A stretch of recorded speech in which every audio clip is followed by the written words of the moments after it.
चलिए, तो आज से हम स्टार्ट कर रहे हैं लाल किताब। लाल किताब करने से पहले एक बार पंडित जी का स्मरण कर लेते हैं। लाल किताब के रचयिता लाल किताब के जो रचयिता है पंडित जी रूपचंद जोशी जी है। पंडित जी का जन्म एक हिंदू ब्राह्मण परिवार में हुआ। पंडित जी जो है पंजाब के जालंधर जिले की नूरमहल तहसील के एक गांव एक गांव है नूरमहल तहसील में फरवाला, वहाँ के रहने वाले थे। पंडित जी ने ब्रिटिश भारत के रक्षा विभाग में एक अकाउंट ऑफिसर के रूप में काम किया और 1994 यानी कि 1954 में रिटायर हुए। लाल किताब के जो रचयिता है पंडित रूपचंद जोशी जी है। हम जब भी लाल किताब करेंगे उनका स्मरण जरूर करेंगे।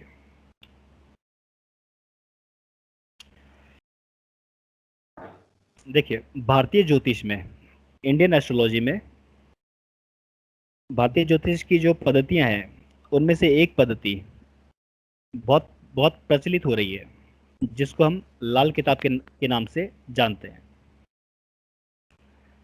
लाल किताब जो है वो 5 ग्रंथों में हमारे सामने आया। पहला जो है लाल किताब के फरमान, जो कि 1939 में आया। उसके बाद में लाल किताब के अरमान 1940 में। लाल किताब का जो तीसरा पार्ट है 1941 में आया, जिसको पंडित जी ने स्वयं गुटका नाम दिया। उसके बाद में लाल किताब तरमीम शुदा 1942 में आया और उसके बाद में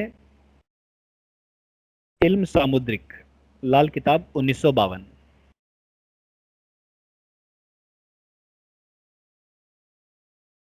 दो तरीके की नॉलेज होती है सर। एक होती है, एक जो है प्रैक्टिकल नॉलेज और एक है किताबी ज्ञान।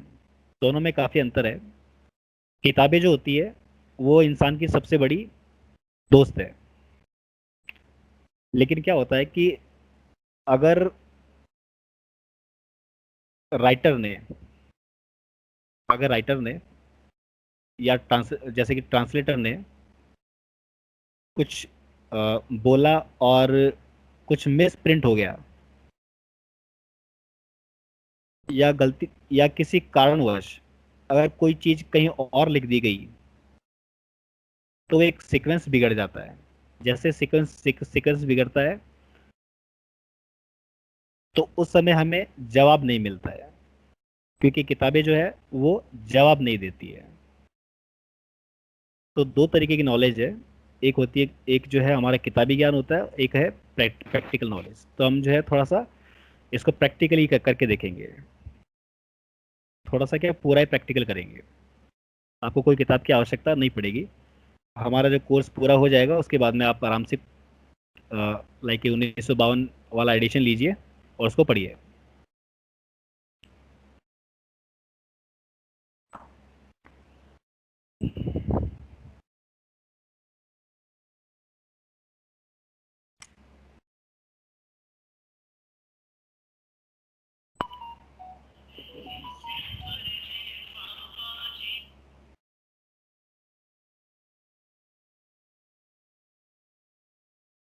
आपको मेरी स्क्रीन दिखाई दे रही है?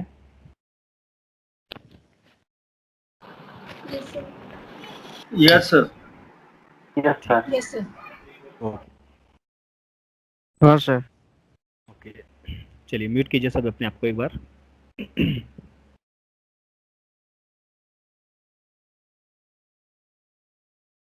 लाल किताब जो है सर, लाल किताब जो है वो सिर्फ और सिर्फ कर्मों की बात करती है। आप अपने कर्म ठीक रखिए, आपको कोई उपाय करने की जरूरत नहीं है। आप जो है अपने कर्म ठीक रखिए, आपको कोई उपाय करने की जरूरत ही नहीं है। अब यहाँ पे कर्म से मतलब क्या हो रहा है? कर्म से मतलब ये नहीं है कि आप सब कुछ छोड़ के और धर्मात्मा बन के, सन्यासी बन के और किसी सन्यास आश्रम में चले जाएं। कर्म से मतलब ये है यहाँ पर कि हर एक हाउस में, हर एक खाने में, हर एक घर में कोई ना कोई प्लेनेट, हर एक प्लेनेट कुछ ना कुछ बोलता है आपको। एक नेगेटिव बोलता है और एक पॉजिटिव बोलता है। हर एक प्लेनेट दो चीजें बोलता है आपको, एक नेगेटिव और एक पॉजिटिव। जैसे कि मान लीजिए शनि पहले घर में है, शनि पहले घर में है, तो क्या बोल रहा है आपको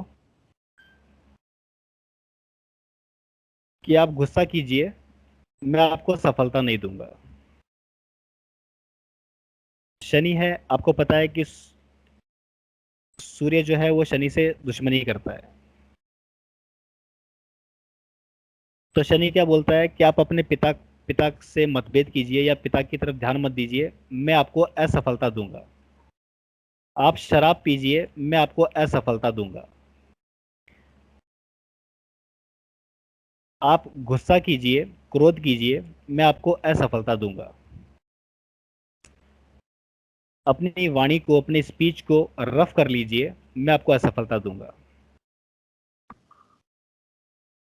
शनि जो है खाना नंबर 1 में बैठ करके ये आपको बोल रहा है।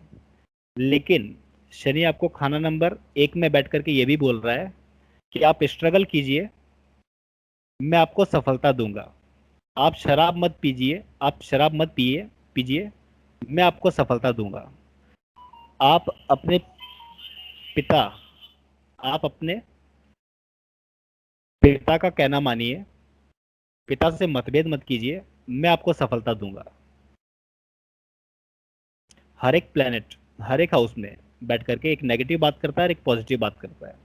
वो हमारे ऊपर है कि हम कौन सा फॉर्म अपना रहे उसका। खाना नंबर 1 में पहले घर में शनि नीच का होता है, लेकिन फिर भी अगर शनि की पॉजिटिव फॉर्म हम यूज कर लेंगे तो हमारा शनि जो है वो हमें कभी भी असफलता नहीं देगा। शराब नहीं पिएंगे, पिता से मतभेद नहीं करेंगे, हमारी वाणी पर या जैसे कि हमारे क्रोध के ऊपर काबू रखेंगे, तो हमारा शनि जो है स्ट्रगल करवा के हमें जो है सफल जरूर बनाएगा।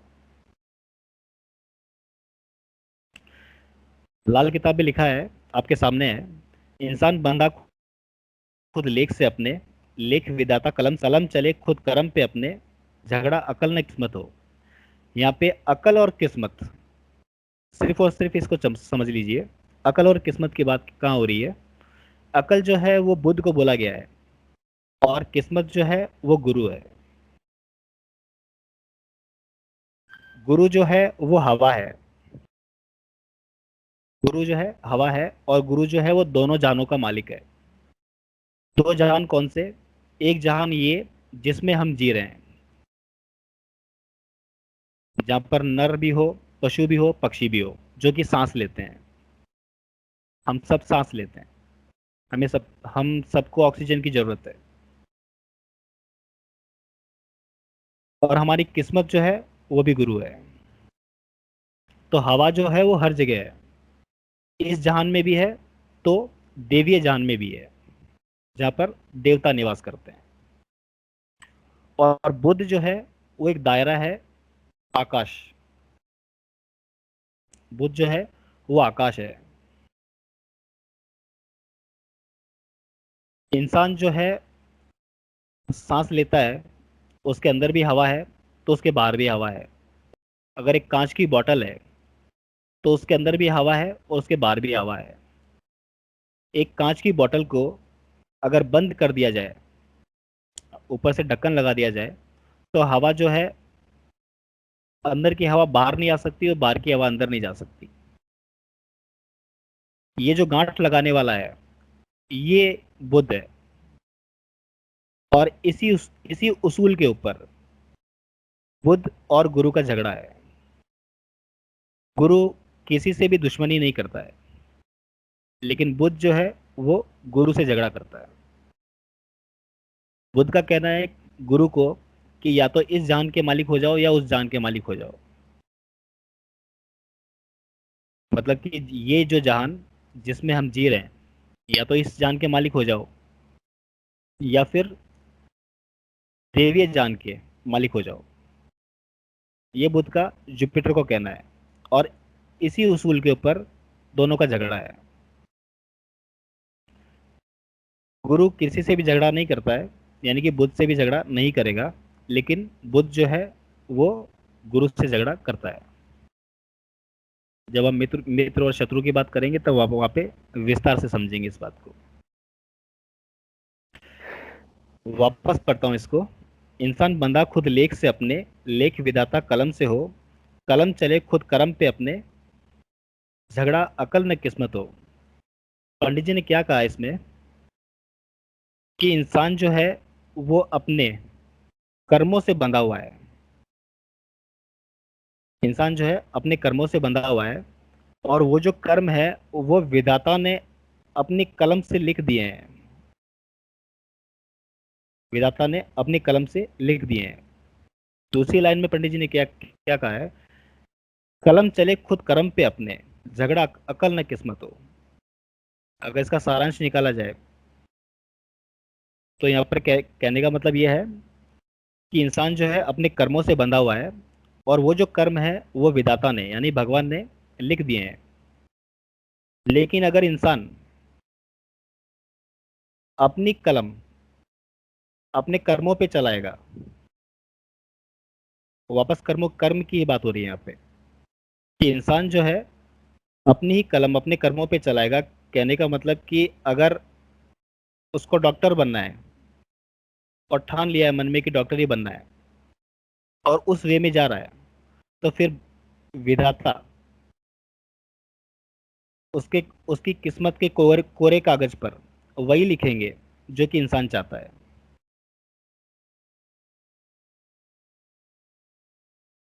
तो बात सिर्फ और सिर्फ कर्म की है यहाँ पर। ये लाल किताब कहती है कि आप अपने कर्म ठीक रखिए तो आपको कोई उपाय करने की जरूरत ही नहीं है।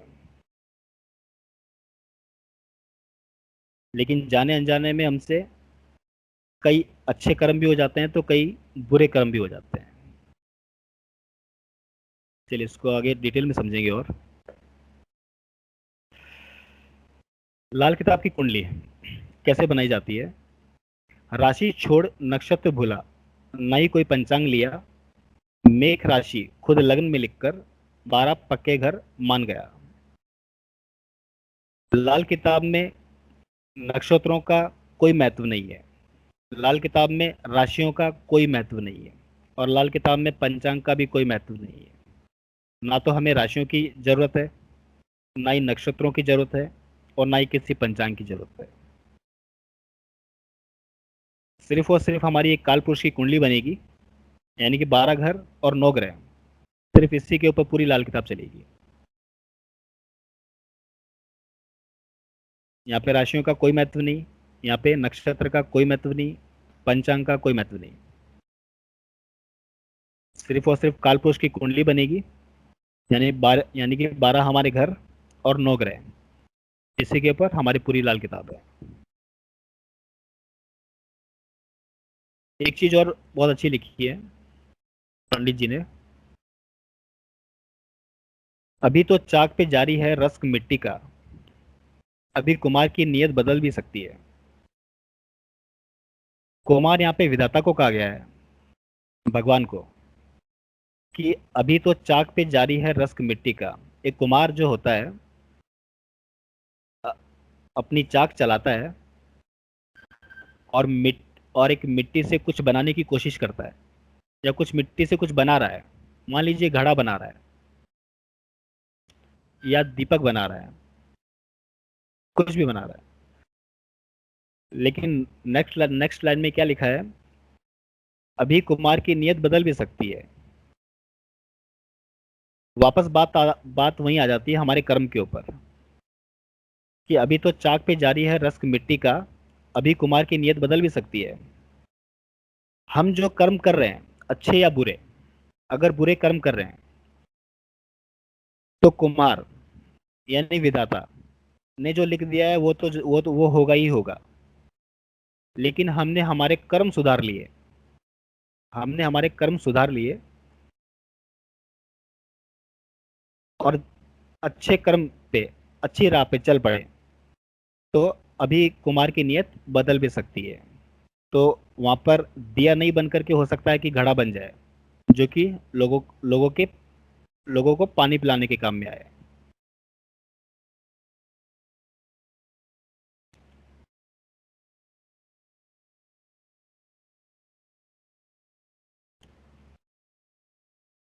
सो अभी तो चाक पे जारी है रस्क मिट्टी का, अभी कुमार की नियत बदल भी सकती है।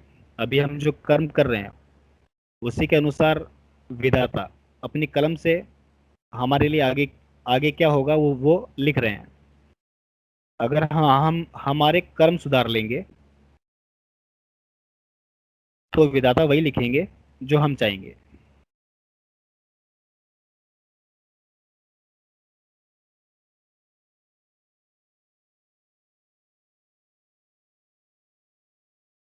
चलिए,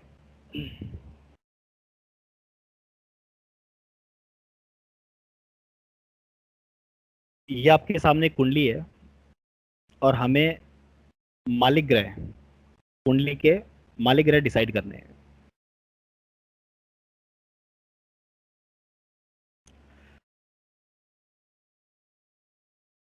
मैंने अभी आपको समझाया कि लग्न में चाहे कोई भी राशि हो, अभी प्रैक्टिकली करके देखेंगे।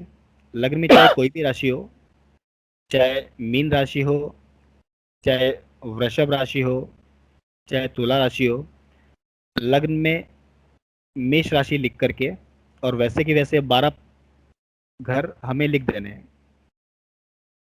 पहले घर में मेष राशि, दूसरे घर में वृषभ, मिथुन, कर्क, सिंह, कन्या, तुला, वृश्चिक, धनु, मकर, कुंभ और मीन। ये हमारी लाल किताब की कुंडली होगी, क्योंकि यहाँ पर राशियों का कोई महत्व नहीं और नक्षत्रों का भी कोई महत्व नहीं है। कुंडली और मालिक ग्रह, कुंडली के जो मालिक ग्रह हैं वो डिसाइड करने हैं हमें। उसके लिए एक छोटी सी स्टोरी है। हर एक इंसान का, हर एक जीव का जन्म जो हुआ है माता पिता से ही हुआ है।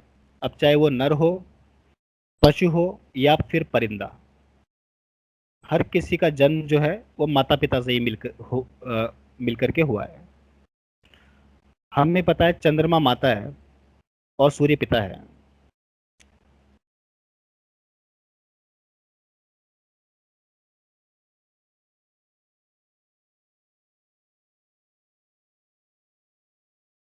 तो खाना नंबर 4 में चंद्र लिखा हमने और खाना नंबर 5 में सूर्य।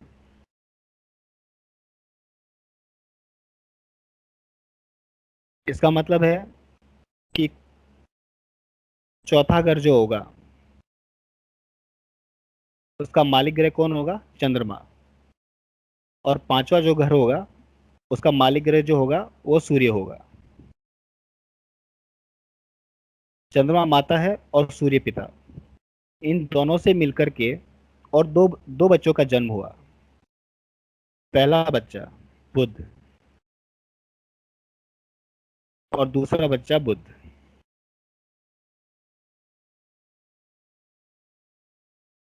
एक चंद्रमा की तरफ चलता है और एक सूर्य की तरफ, या यूं कह सकते हैं कि एक चंद्रमा को प्यारा यानी कि माता जी को प्यारा और एक पिताजी को प्यारा। दो बच्चों का जन्म हुआ। दोनों बच्चे जो है जवान हुए, दोनों बच्चे जवान हुए और शादी हुई। इसकी शादी हुई, इसकी पत्नी आ गई एक, और इसकी शादी हुई तो इसकी भी पत्नी आ गई एक।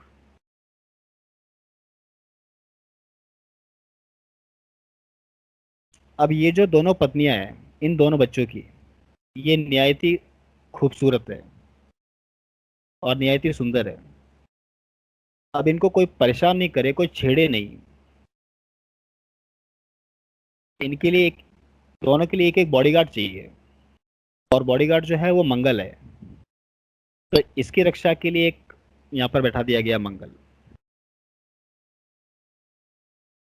और इसकी रक्षा के लिए यहाँ पर बैठा दिया गया मंगल। अब ये जो बॉडीगार्ड है मंगल, इसके लिए बैठाया गया, और एक मंगल इसके लिए बैठाया गया। एज ए स्टोरी समझिएगा। अब ये जो बॉडीगार्ड है,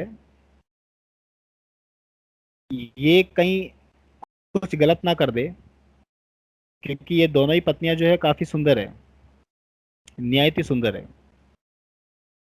तो ये कुछ गलत ना कर दे, इसके लिए एक सलाहकार बैठाया गया। इसके लिए यहाँ पर सलाहकार बैठा दिया गया,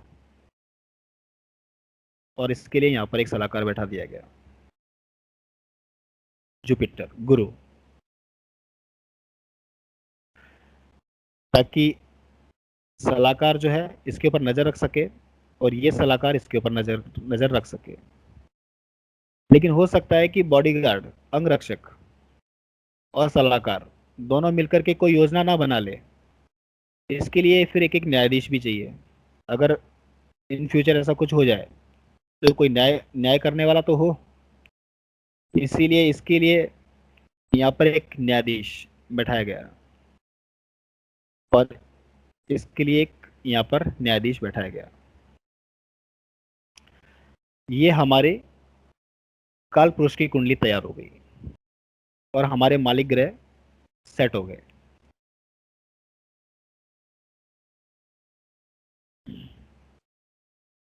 पहले घर का मालिक ग्रह मंगल, तो 8वें घर का मालिक ग्रह भी मंगल होगा।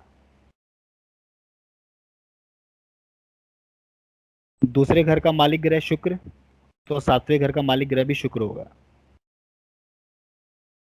तीसरे घर का मालिक ग्रह बुध, तो छठे घर का मालिक ग्रह भी बुध होगा। चौथे घर का मालिक ग्रह चंद्रमा, 5वें घर का मालिक ग्रह सूर्य।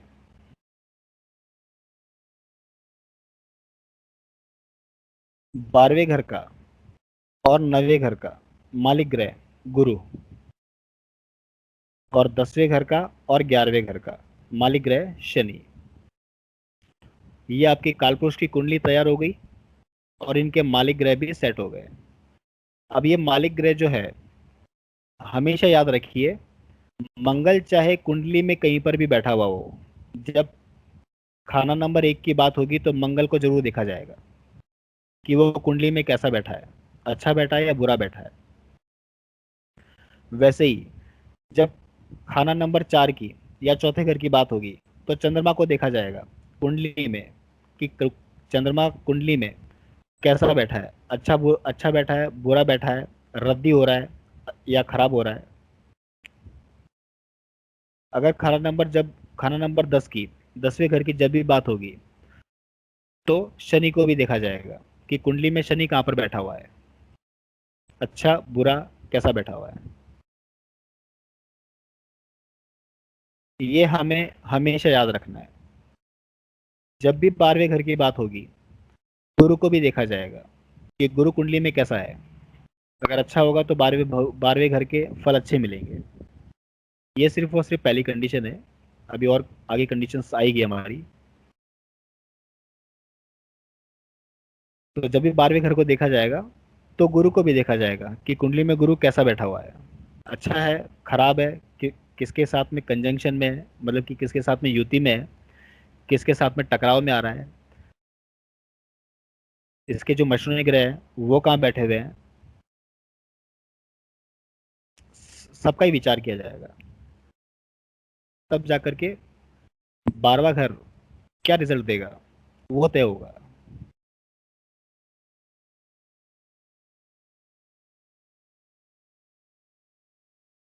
ये आपको क्लियर हो गया है। एक छोटा सा एक यहाँ पे उदाहरण दे रहा हूँ, अभी क्लियर होगा।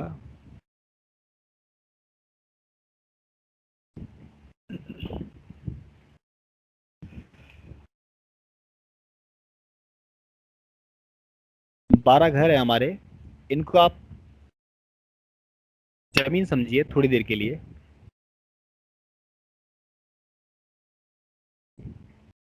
पहला घर जो है वो मंगल की जमीन है, तो 8वां घर भी मंगल की जमीन है। 10वां और 11वां घर शनि की जमीन है। वैसे ही दूसरा और 7वां घर जो है वो शुक्र की जमीन है।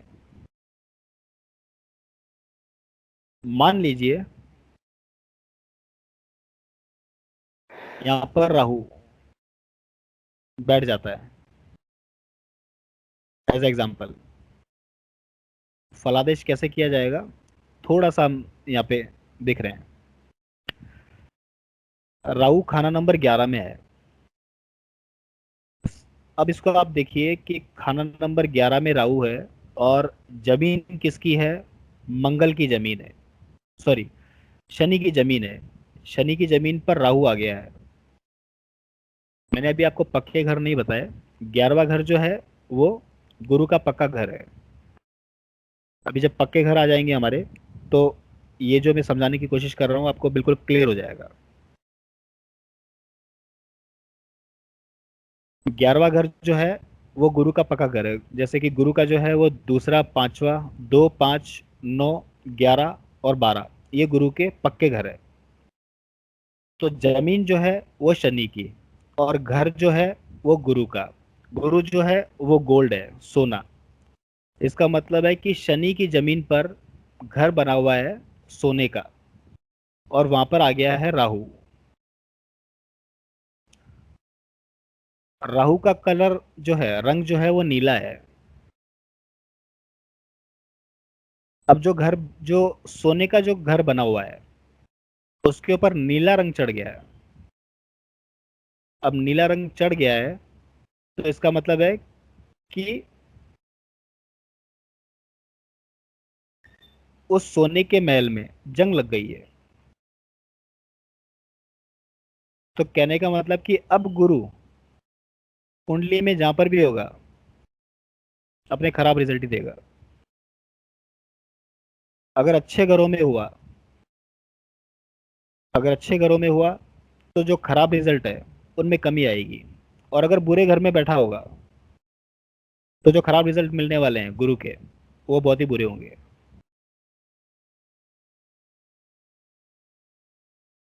क्योंकि शनि की जमीन पे घर बना हुआ है गुरु का, जो कि सोने का है। गुरु गोल्ड है, तो सोने के महल में अगर जंग लगेगी तो गुरु खराब खराब होगा। यानी कि गुरु का घर खराब हो गया।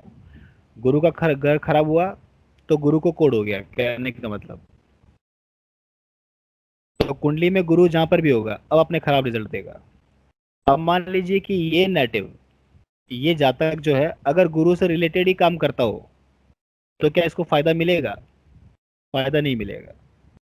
क्योंकि जब तक राहु का उपाय नहीं किया जाएगा तब तक गुरु अपने अच्छे रिजल्ट नहीं देगा।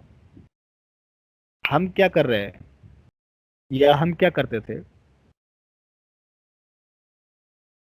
कि व्यक्ति फाइनेंस रिलेटेड वर्क करता है, व्यक्ति जो है बैंकिंग सेक्टर में काम करता है, गोल्ड रिलेटेड काम करता है, तो जुपिटर को पकड़ लिया हमने, गुरु को पकड़ लिया, और गुरु को देखा कि गुरु कौन से हाउस में बैठा हुआ है, और गुरु के उपाय कर रहे हैं। गुरु के उपाय कर रहे हैं, गुरु की सावधानियां ले रहे हैं। जबकि हमें देखना चाहिए कि गुरु के पक्के घर में कौन बैठा हुआ है। जब तक राहु का उपाय नहीं होगा तब तक गुरु ठीक नहीं होगा। इसी तरीके से मान लीजिए, सर सर सॉरी, एक एक बार ये रिपीट करेंगे कि गुरु का पक्का घर है 11, और उसके अंदर राहु बैठा है, तो इसकी वजह से इसको फाइनेंस रिलेटेड काम नहीं करना चाहिए। गुरु से रिलेटेड कोई भी काम करेगा, फाइनेंस हो गया, बैंकिंग सेक्टर हो गया, गोल्ड रिलेटेड वर्क हो गया, गुरु से रिलेटेड जो भी वर्क, एजुकेशन एजुकेशन रिलेटेड, जैसे कि एजुकेशन दे रहा हो किसी को, ये भी गुरु के रिलेटेड वर्क है। तो यहाँ पर गुरु के सिग्निफिकेटर खराब, यानी कि गुरु के कारकत्व खराब किसने कर दिया? राहु ने। हम उपाय किसका कर रहे हैं? गुरु का। उपाय किसका करना चाहिए? राहु का। जैसे ही राहु को ठीक किया जाएगा, गुरु अपने आप ही अपने अच्छे रिजल्ट देना स्टार्ट कर देगा। अच्छा। और 10 और 11 तो शनि रहता है ना, तो हाँ, वो 10 और वैसे 11 शनि। तो जी। शनि का घर नहीं देखते हैं वो। 11 नंबर मतलब पक्का घर गुरु ही है। हाँ, 11 11 खाना नंबर 11 जो है वो गुरु का पक्का घर है। अभी पक्के घर आए नहीं, इसलिए शायद हो सकता है थोड़ा सा आपको समझने में वो हो रही हो। मैं भी अभी क्लियर करवा दूंगा थोड़ी देर में। ओके।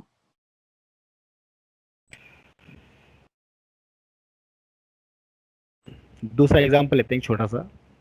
मान लीजिए राहु जो है पहले घर में आ गया किसी की कुंडली में।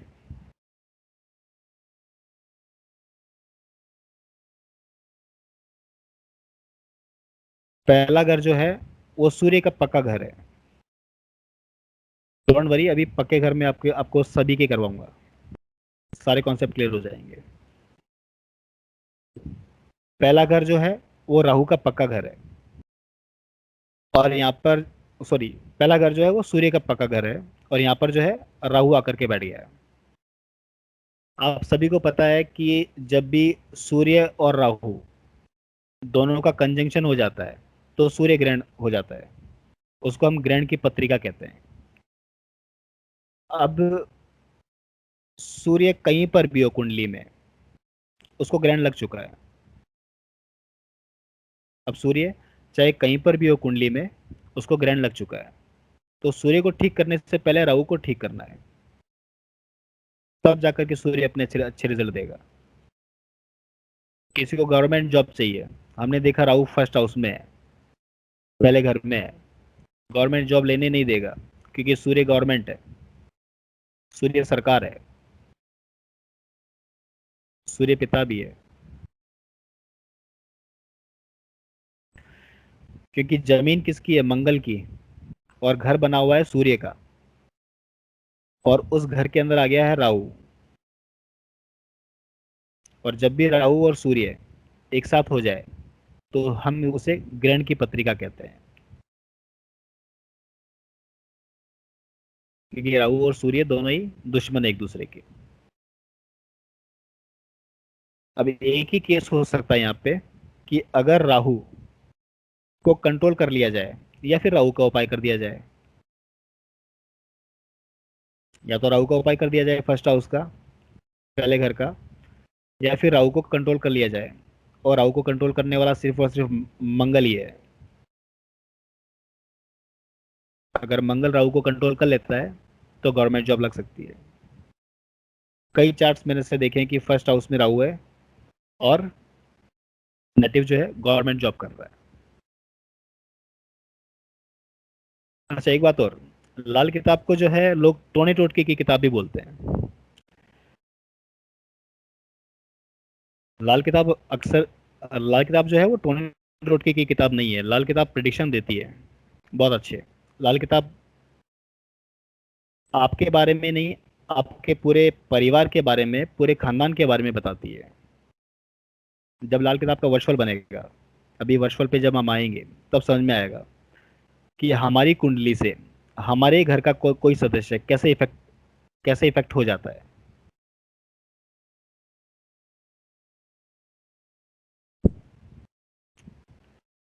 अब इस कंडीशन में क्या होगा, या इस कंडीशन में क्या होगा, राहु गुरु के पक्के घर में बैठा है, गुरु खराब है, गुरु खराब हो चुका है। अब गुरु से रिलेटेड जानदार चीजें उनके ऊपर सबसे पहले इफेक्ट आएगा। उसके बाद में बेजान चीजें उनके ऊपर इफेक्ट आएगा। उसके बाद में कारोबार। तो अगर यही व्यक्ति अगर गुरु से रिलेटेड वर्क करता हो तो क्या वो सक्सेस होंगे? नहीं होंगे। और हम उपाय किसके करवाएंगे? गुरु के, जबकि उपाय करवाने चाहिए हमें राहु के। वैसे ही अगर व्यक्ति सूर्य से रिलेटेड वर्क करता हो और राहु राहु फर्स्ट हाउस में हो, लग्न में हो, तो सूर्य को ठीक करने से पहले राहु को ठीक कर लिया जाएगा। जैसे ही राहु को ठीक किया जाएगा या कंट्रोल कर लिया जाएगा तो सूर्य अपने अच्छे रिजल्ट देना स्टार्ट कर देगा। नहीं तो अगर राहु पहले घर में है तो सूर्य किसी भी घर में हो उसको ग्रहण ग्रहण लग चुका है, चाहे राहु के साथ नहीं बैठा है। क्योंकि यहाँ पर, क्योंकि पहला घर जो है वो सूर्य का पक्का घर है। तो जैसे ही राहु पहले घर में आएगा, सूर्य को ग्रहण वहीं लगा देगा।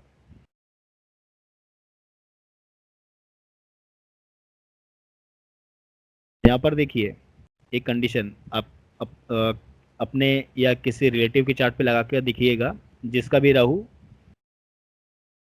11वें भाव में हो।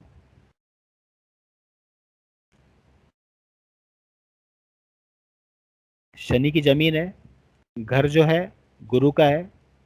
गुरु बड़े बुजुर्ग है हमारे घर परिवार में, गुरु पिता भी है, गुरु दादा भी है। हमारे जो बड़े बुजुर्ग है वो सब गुरु है। तो ऐसे व्यक्ति के जन्म के समय, ऐसे व्यक्ति के जन्म के समय हमारे घर के किसी ना किसी बड़े बुजुर्ग को कोई ना कोई प्रॉब्लम जरूर होगी।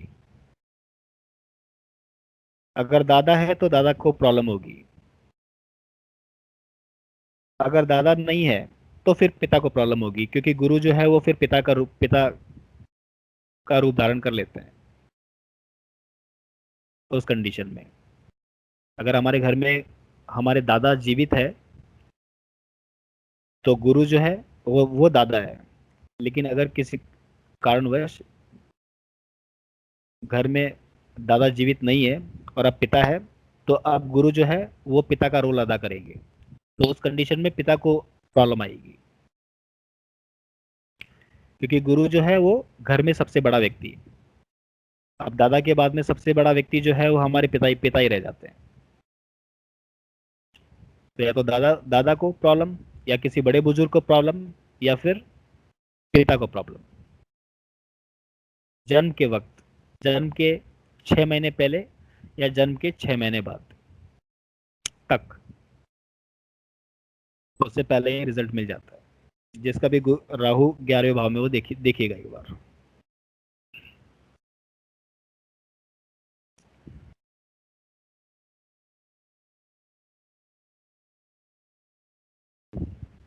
चलिए, तो हमने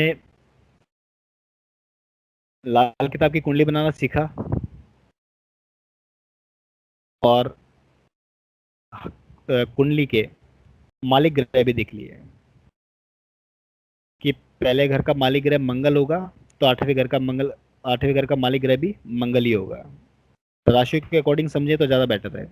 आप सभी को पता है, मुझे एक्सप्लेन करने की आवश्यकता नहीं, आई थिंक। यहाँ तक क्लियर है सभी को? Yes sir. Yes sir. Okay.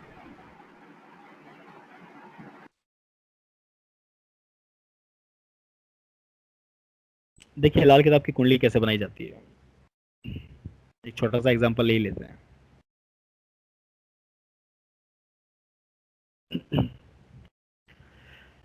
ये कुंडली बनी हुई है किसी की, वैसे ही रफली रफली बनाई हुई है। मकर लगन की कुंडली है। पहले घर में मकर राशि है, और उसी उसी क्रम अनुसार राशियां बैठा दी गई है। लेकिन जब लाल किताब की कुंडली बनाई जाएगी तो लग्न में मेष राशि ही होगी। यहाँ पे राशियों का कोई महत्व नहीं, नक्षत्रों का कोई महत्व नहीं। पहले घर में मेष राशि ही होगी, और उसी क्रम के अनुसार 12 के 12 घरों में एक के बाद एक राशि बैठा दी जाएगी। ये हमारी काल पुरुष की कुंडली होगी। अब ये जो कुंडली है उसको लाल किताब की कुंडली कैसे बनाया जाएगा, सेम वैसे ही।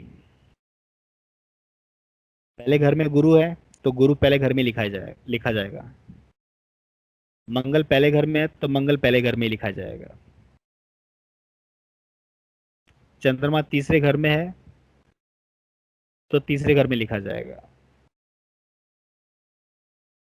राहु चौथे घर में है, चौथे घर में लिखा जाएगा।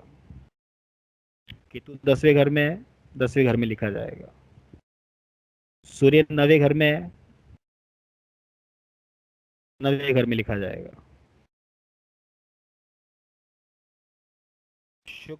छठे घर में है, छठे घर में लिखा जाएगा। बुध पांचवें घर में है, पांचवें घर में लिखा जाएगा। और शनि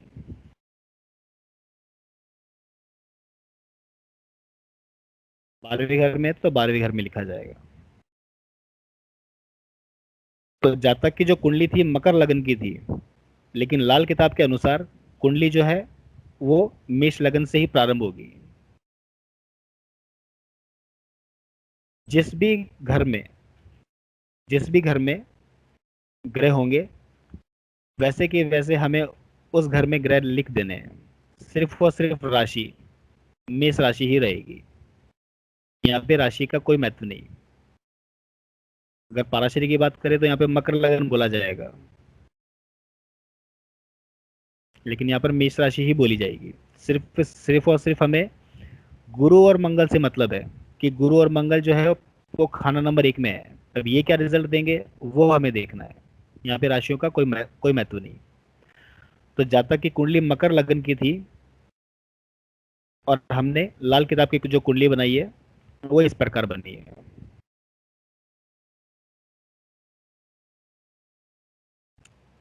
सो कोई यहाँ तक कोई किसी को इशू नहीं होगा। अगर है तो मुझे बताइए, कोई क्वेश्चन है तो बताइए।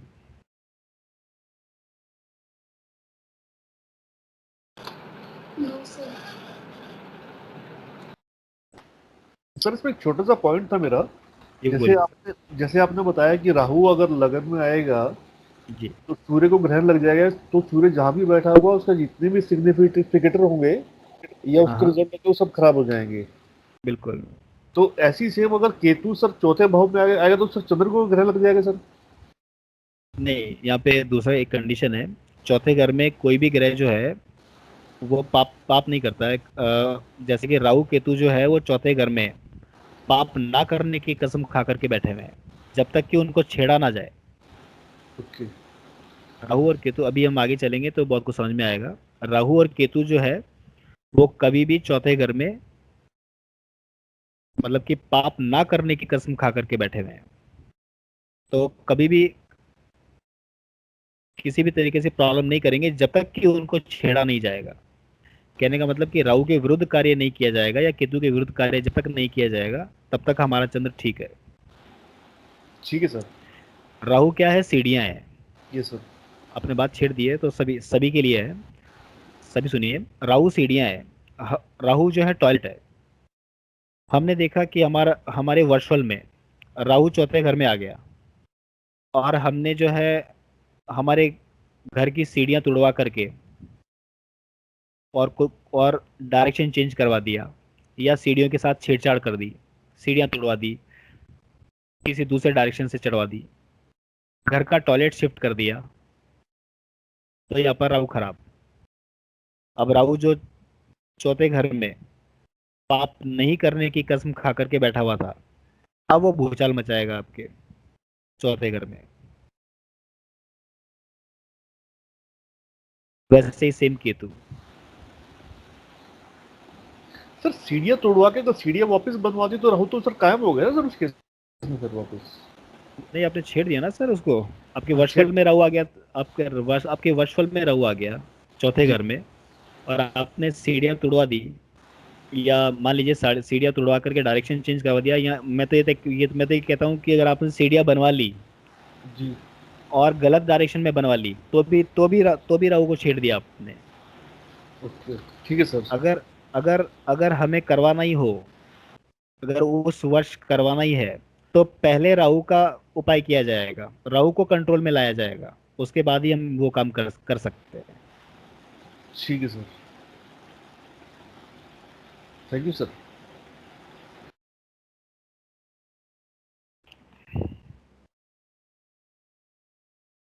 चलिए, उच्च के ग्रह और नीच के ग्रह देखते हैं।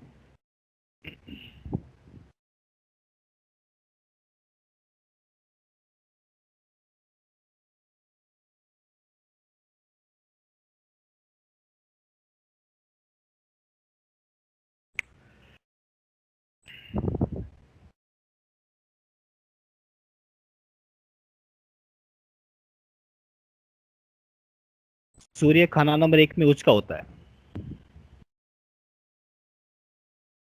शनि खाना नंबर 7 में उच्च का होता है। गुरु खाना नंबर 4 में उच्च का होता है।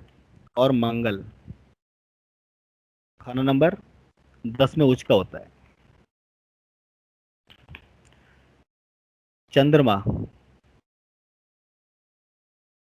खाना नंबर 2 में उच्च का होता है। यहाँ पर राशियों से कोई महत्व, यहाँ राशियों का कोई महत्व नहीं है, राशियों से कोई मतलब नहीं है। मैंने राशियां लिख दी है, अगर मैं राशियां मिटा भी देता तो बहुत अच्छा होता।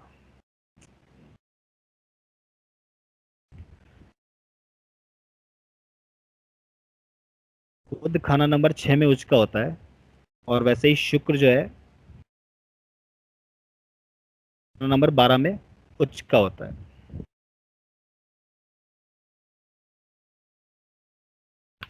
दो ग्रह रह गए, राहु और केतु।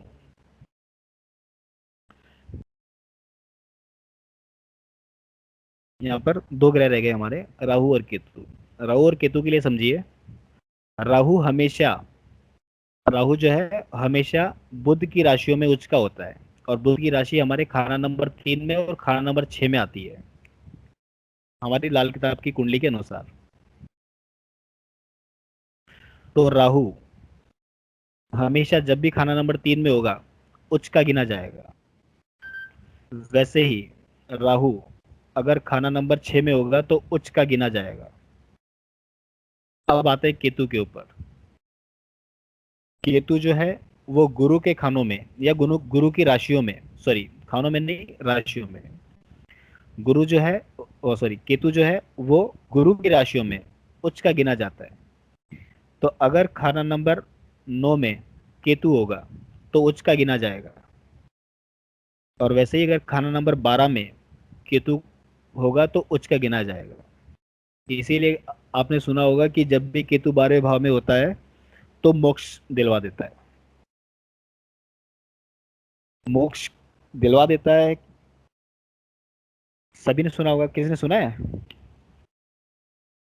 Yes sir. सुना है। इसका एक आपको एग्जांपल देता हूँ कि ऐसा क्यों है। क्योंकि मैंने अभी आपको बताया कि गुरु जो है वो दोनों जहानों का मालिक है। एक जहान ये जिसमें हम जी रहे हैं, और दूसरा जहान वो जो कि देवीय जहान है, जहाँ पे हमें मोक्ष की प्राप्ति होगी। और केतु जो है वो आध्यात्मिक प्लेनेट है। कहाँ पर बैठा हुआ है? खाना नंबर 12 में गुरु के घर में बैठा हुआ है। और गुरु दोनों जानों का मालिक और केतु आध्यात्मिक प्लेनेट, आध्यात्मिक ग्रह। तो केतु 12वें भाव में बैठ करके मोक्ष की प्राप्ति करवा देता है, ऐसा कहा जाता है।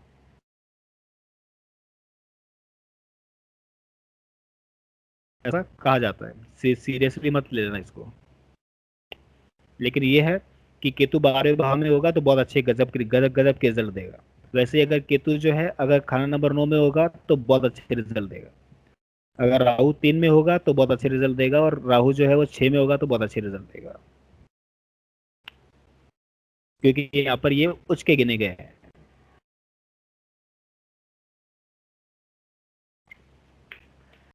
नीच के ग्रहों की बात करें, हर एक हर एक ग्रह अपने से 7वें घर में या 180 डिग्री में, अपने से 7वें घर में या फिर 180 डिग्री में नीच का हो जाता है। सूर्य की बात करें तो सूर्य खाना नंबर 7 में नीच का होगा। शनि की बात करें तो शनि खाना नंबर 1 में नीच का होगा। चंद्रमा की बात करें तो खाना नंबर 8 में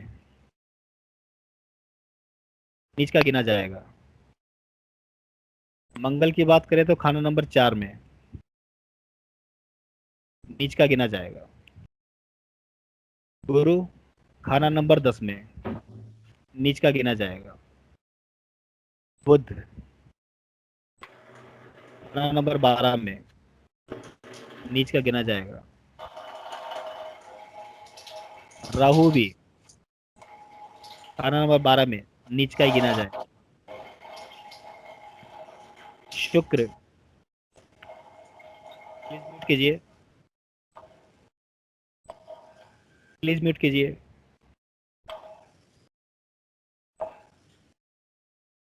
शुक्र खाना नंबर 6 में नीच का गिना जाएगा। प्लीज म्यूट कीजिए, मेरा फ्लो बिगड़ता है।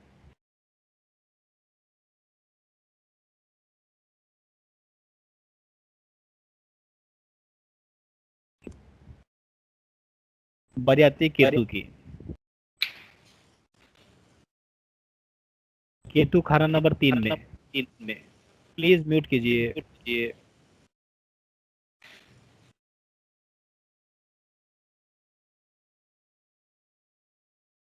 केतु खाना नंबर 3 में नीच का गिना जाएगा। और वैसे ही खाना नंबर 6 में भी नीच का ही गिना जाएगा।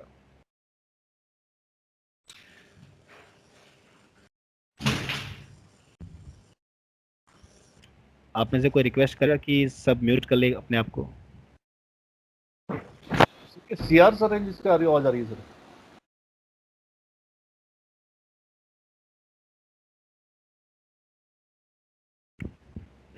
ओके,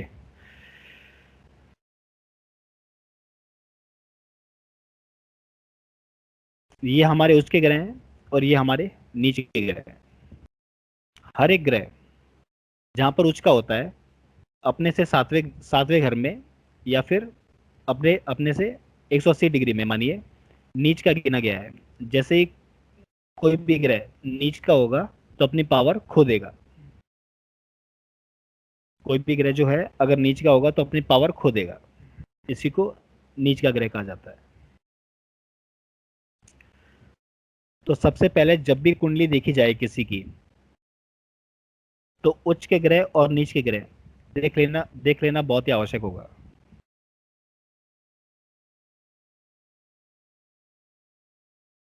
राहु 9th हाउस में कंसीडर नहीं करेंगे अभी?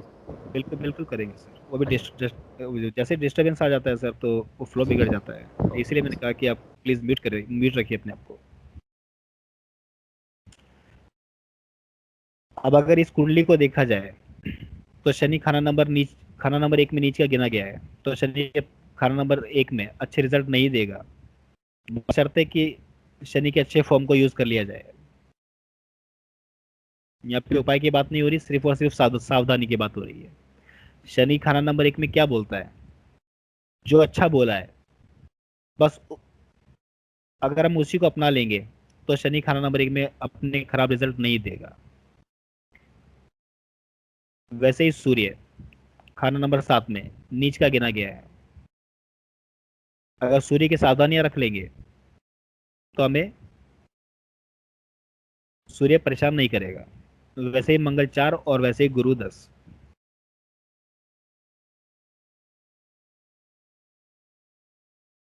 मैंने आपको एक बार केपी क्लास में बताया था, बुध जब भी खाना नंबर 12 में होता है तो बहुत ही खराब रिजल्ट देता है।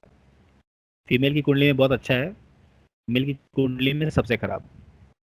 इस इसका मतलब क्या है कि बुध जो है वो गुरु के हाउस में आ गया और नीच का हो गया। एक तो अपनी नीच राशि में आ गया और दूसरा गुरु के घर में बैठा हुआ है, जो कि वही अभी मैंने आपको एग्जांपल दिया एक बॉटल का, कि एक बॉटल है कांच की जिसके अंदर हवा है और गुरु जो है वो हवा है। उसको अगर बंद कर दिया जाए, ढक्कन लगा दिया जाए, तो वो जो ढक्कन लगाने का काम जो करता है वो बुध करता है। अब जैसे ही बुध खाना नंबर 12 में आएगा तो गुरु को प्रॉब्लम करेगा।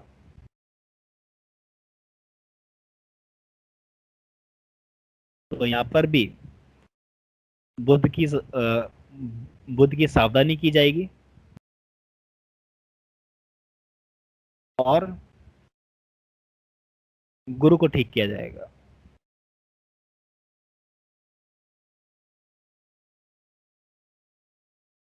या गुरु का सहारा लिया जाएगा। वो कैसे लेंगे अभी हम आगे देखेंगे। वैसे ये उच्च के ग्रह होते हैं और ये नीच के ग्रह। इनको आप चाहे नोट डाउन कर लीजिएगा, वैसे आपको रिकॉर्डिंग में सब कुछ मिलेगा। सर आपने कहा नीच का सन है तो उसका उसको क्या करना चाहिए तो वो ठीक होगा या तो सही बिहेव करेगा? सूर्य जैसे गवर्नमेंट है तो गवर्नमेंट से रिलेटेड चीट नहीं करना। अच्छा, ओके। गवर्नमेंट गवर्नमेंट से चीट नहीं करना, जैसे कि टैक्स है, टैक्स की चोरी नहीं करना। Okay, okay, okay. है और ना? अगर मून नीच हुआ तो पानी वेस्ट नहीं करना है। पानी वेस्ट नहीं करना, मून से रिलेटेड माता का अपमान नहीं करना।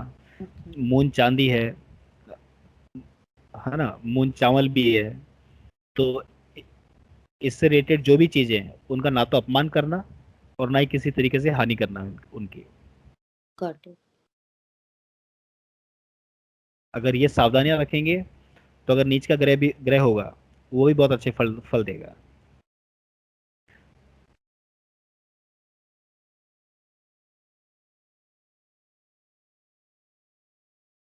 Okay sir, thank you.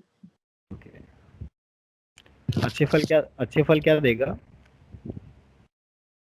अपने अच्छे फल देगा जरूर, लेकिन कुछ ना कुछ कमी जरूर करेगा। लेकिन उसके सावधानी से बहुत बहुत अच्छा कंट्रोल में आ जाएगा और आपको उपाय करने की जरूरत नहीं पड़ेगी।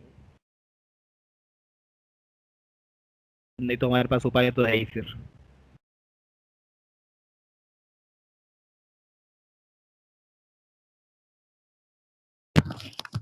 सर मेरा एक क्वेश्चन है। जी बोलिए सर। ये जो आप ग्रहों का पोजीशन बोल रहे हो, वो हम्म। केपी काप्स के कुंडली के हिसाब से या लग्न कुंडली के हिसाब से? केपी को भूल जाइए सर, यहाँ पे एक मिनट के लिए आप केपी को साइड में रख दीजिए। केपी और लाल किताब को दोनों को मिलाएंगे तो ब्लास्ट होगा। तो है ना? वो ग्रहों का पोजीशन किस चार्ट से देखो? राशि चार्ट से देखेंगे सर, राशि चार्ट राशि से। चार्ट? हाँ, मैं आपको बताना भूल अच्छा। गया, सॉरी। यहाँ पे राशियों का कोई महत्व नहीं, नक्षत्रों का कोई महत्व नहीं और भाव चरित का भी कोई महत्व नहीं है। यहाँ पे सिर्फ और सिर्फ राशि चार्ट फोकस किया जाएगा।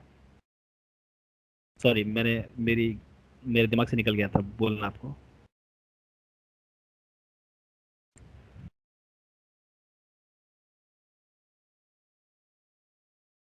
अब राशि चार्ट में आपका जो भी ग्रह कहीं पर भी बैठा होगा, चाहे भाव चलित में कहीं पर भी निकल जाए, उससे कोई मतलब नहीं है। आपको जो राशि चार्ट है वही फोकस किया जाएगा और उसी के अनुसार आपकी लाल किताब की कुंडली बनाई जाएगी।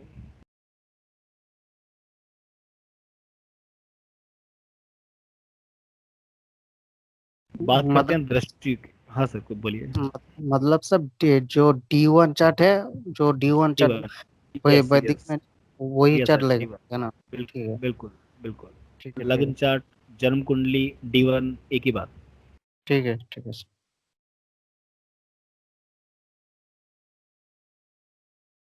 चलिए, अब बात करते हैं दृष्टियों की। सबसे इंपॉर्टेंट पार्ट है, ध्यान से समझिएगा इसको।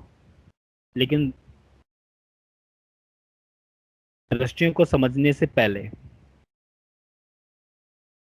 थोड़ा सा ग्रहों के बारे में देख लीजिए, सॉरी, हाउसेस के बारे में देख लीजिए।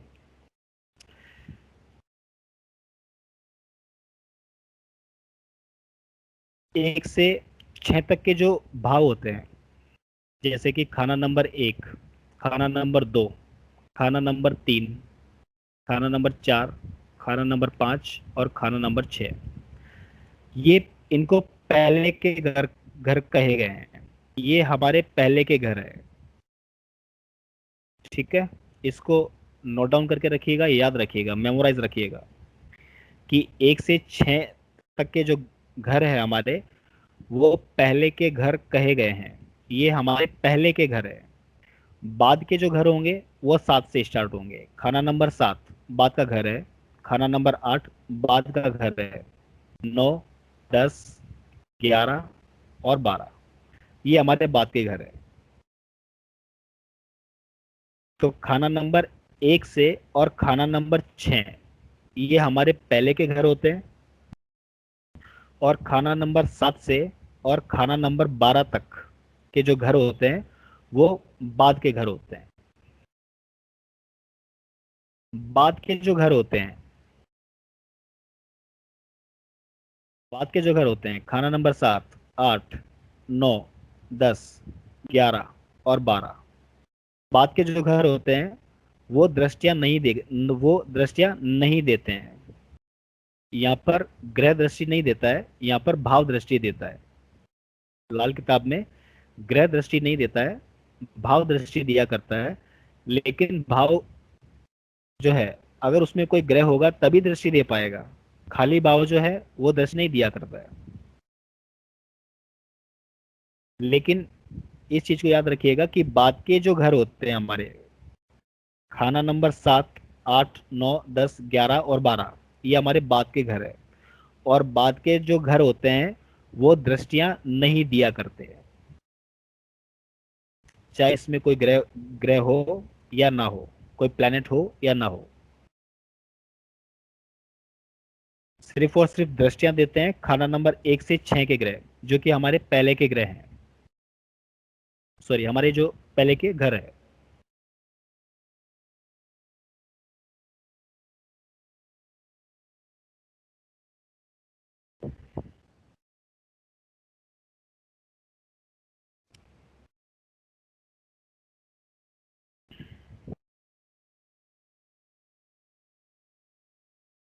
सौ प्रतिशत दृष्टि खाना नंबर 1, जो कि हमारे पहले का घर है। खाना नंबर 1 खाना नंबर 7 को देखा करता है, और खाना नंबर 4 खाना नंबर 10 को देखा करता है। देखेगा कब? जब खाना नंबर 1 में पहले घर में कोई ग्रह होगा तभी देख पाएगा। खाली जो खाना होता है सोया हुआ कहलाता है, और सोए और जागे हुए का हम आगे डिस्कस करेंगे। अभी दृष्टि को समझिएगा, मेमोराइज कर लीजिएगा इसको, क्योंकि ग्रामर जो है वो सारी की सारी मेमोराइज करने वाली है। खाना नंबर 1 खाना नंबर 7 को देखता है, और खाना नंबर 4 खाना नंबर 10 को देखता है। ये जो दृष्टि है वो 100% दृष्टि है।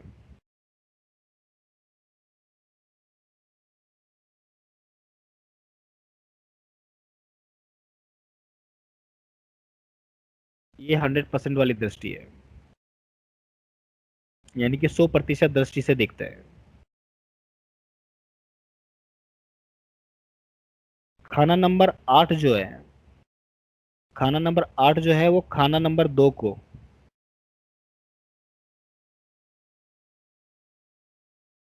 खाना नंबर 8 जो है वो खाना नंबर 2 को देखता है 100% दृष्टि से।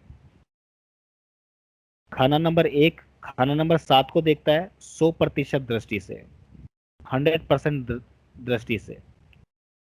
खाना नंबर 4 खाना नंबर 10 को देखता है 100% दृष्टि से। वैसे ही खाना नंबर 8 जो कि बाद का घर है, सिर्फ और सिर्फ ये एक बाद का घर जो होता है 8वां घर, ये अपनी उल्टी दृष्टि से खाना नंबर 2 को देखता है, और ये भी 100% दृष्टि से देखता है। 100% दृष्टि होती क्या है? मान लीजिए कि खाना नंबर 1 में सूर्य है और खाना नंबर 7 में मंगल है, या कोई भी एक्सप्लेनेट, सूर्य और मंगल को लेकर के चलते हैं एग्जाम्पल के लिए। खाना नंबर 1 में सूर्य है और खाना नंबर 7 में मंगल है, तो एज ए हम इनको कंजंक्शन ही मानेंगे। 100% दृष्टि इसका मतलब है कि दोनों ग्रह एक हो चुके हैं यहाँ पर। बेशक वो अपना फल अलग अलग घरों में दे रहे हैं, लेकिन यहाँ पर जो है वो बिल्कुल क्लोज है वो। वैसे ही खाना नंबर 4 में कोई भी ग्रह बैठा होगा और खाना नंबर 10 में कोई भी ग्रह बैठा होगा, वो अपनी 100% दृष्टि के अनुसार बिल्कुल एक हो जाएगा। यहाँ पर युति नहीं मानेंगे, लेकिन युति से कम भी नहीं है वो।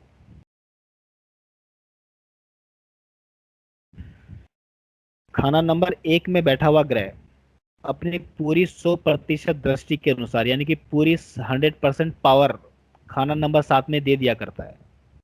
इसको इस तरीके से समझा जा सकता है।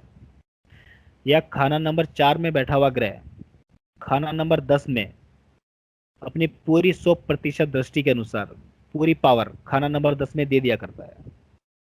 वैसे ही अगर खाना नंबर 8 में कोई भी ग्रह होगा तो अपनी पूरी 100% दृष्टि के अनुसार अपना पूरा 100% रिजल्ट खाना नंबर 2 में दे देगा। लेकिन याद रखिए ये उल्टी दृष्टि है और उल्टी दृष्टियां हमेशा खराब होती है।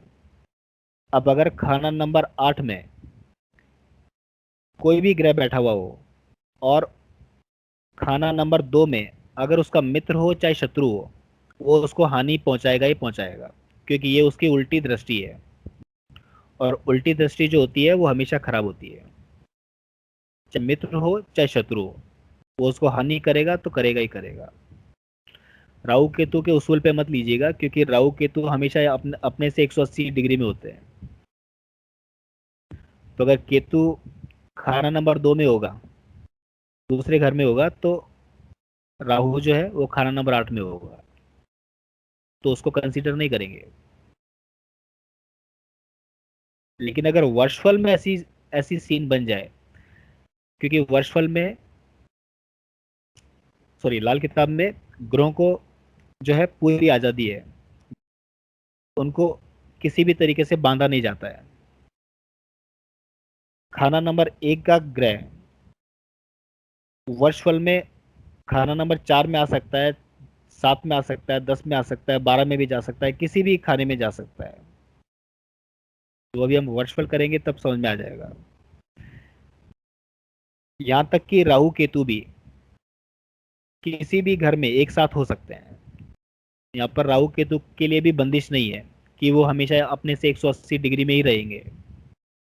वर्षफल में राहु केतु भी किसी भी घर में एक साथ हो सकते हैं। तो अगर वर्षफल में ऐसी चाल हो जाए, ग्रह चाल बन जाए कि केतु किसी भी खाने में हो और राहु खाना नंबर 8 में आ जाए, या फिर राहु कहीं किसी भी खाने में बैठा हुआ हो और केतु खाना नंबर 8 में आ जाए, तो जब अपनी उल्टी दृष्टि देगा तो जो भी ग्रह होगा उसको हानि करेगा ही करेगा, चाहे उसका मित्र हो चाहे शत्रु। तो उल्टी दृष्टि हमेशा खराब होती है।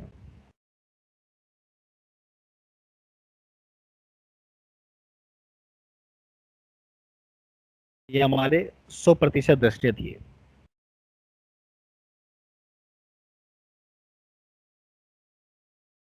50% दृष्टि खाना नंबर 3 खाना नंबर 11 को देखता है 50% दृष्टि से, और खाना नंबर 3 खाना नंबर 9 को भी देखता है 50% दृष्टि से, और खाना नंबर 5 खाना नंबर 9 को देखा करता है 50% दृष्टि से।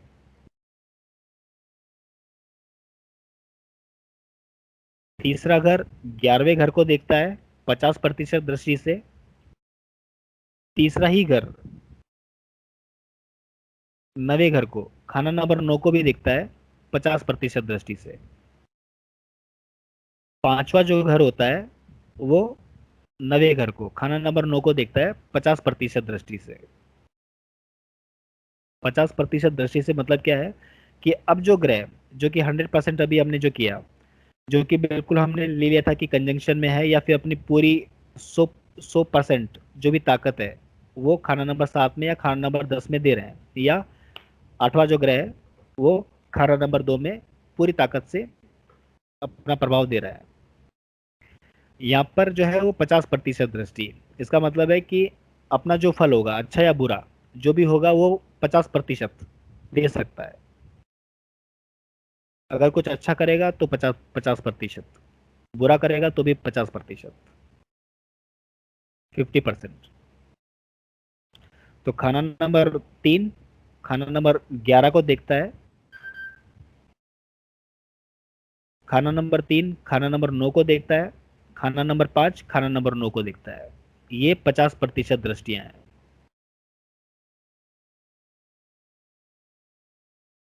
अब आती है 25% दृष्टि। खाना नंबर 2,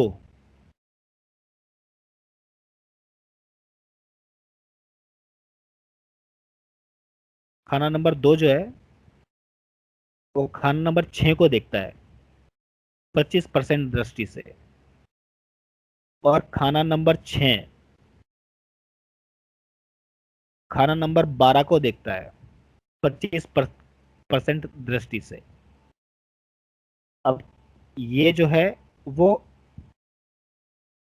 अभी मैं एक्सप्लेन कर देता हूं आपको एक छोटा सा एग्जांपल लेकर के।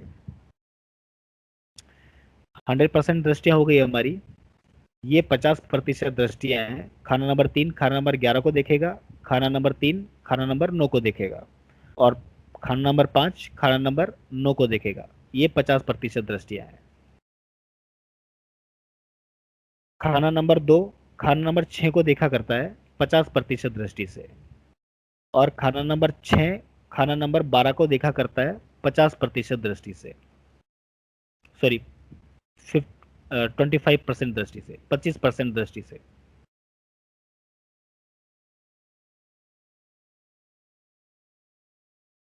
मान लीजिए कोई भी ग्रह अगर खाना नंबर 8 में होगा,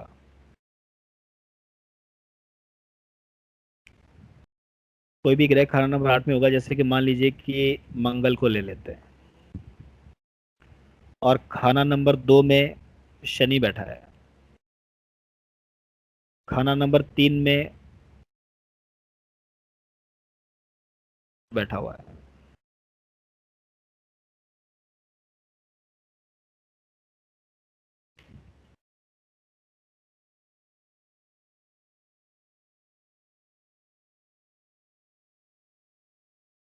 और खाना नंबर 12 में कोई भी ग्रह है, जैसे कि मान लीजिए राहु राहु या बुध को बैठा लेते हैं। अब दृष्टि के उसूल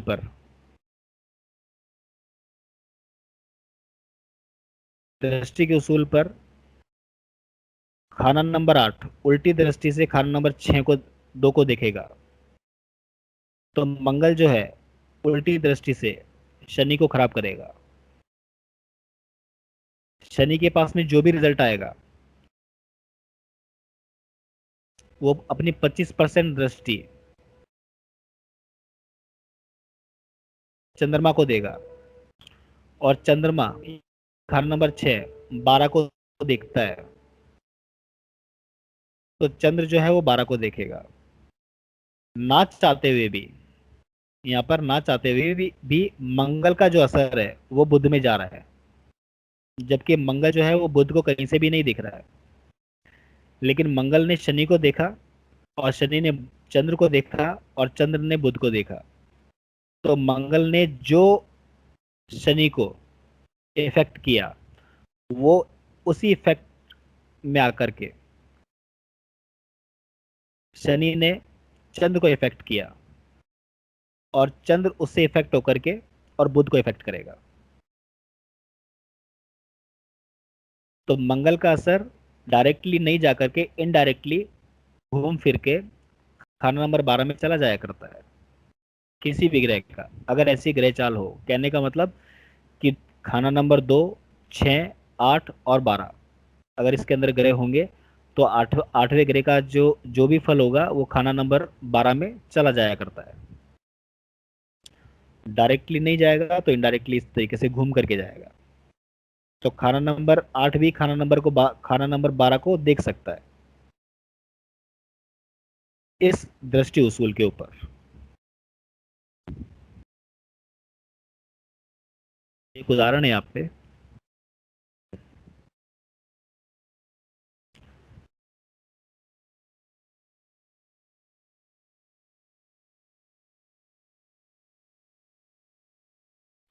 खाना नंबर 1 में सूर्य हो, और खाना नंबर 7 में शुक्र है,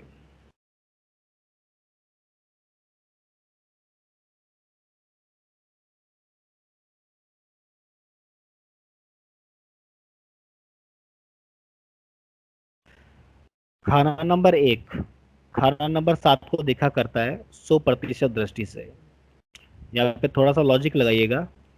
अभी हमने उच्च और नीच के ग्रह किए हैं।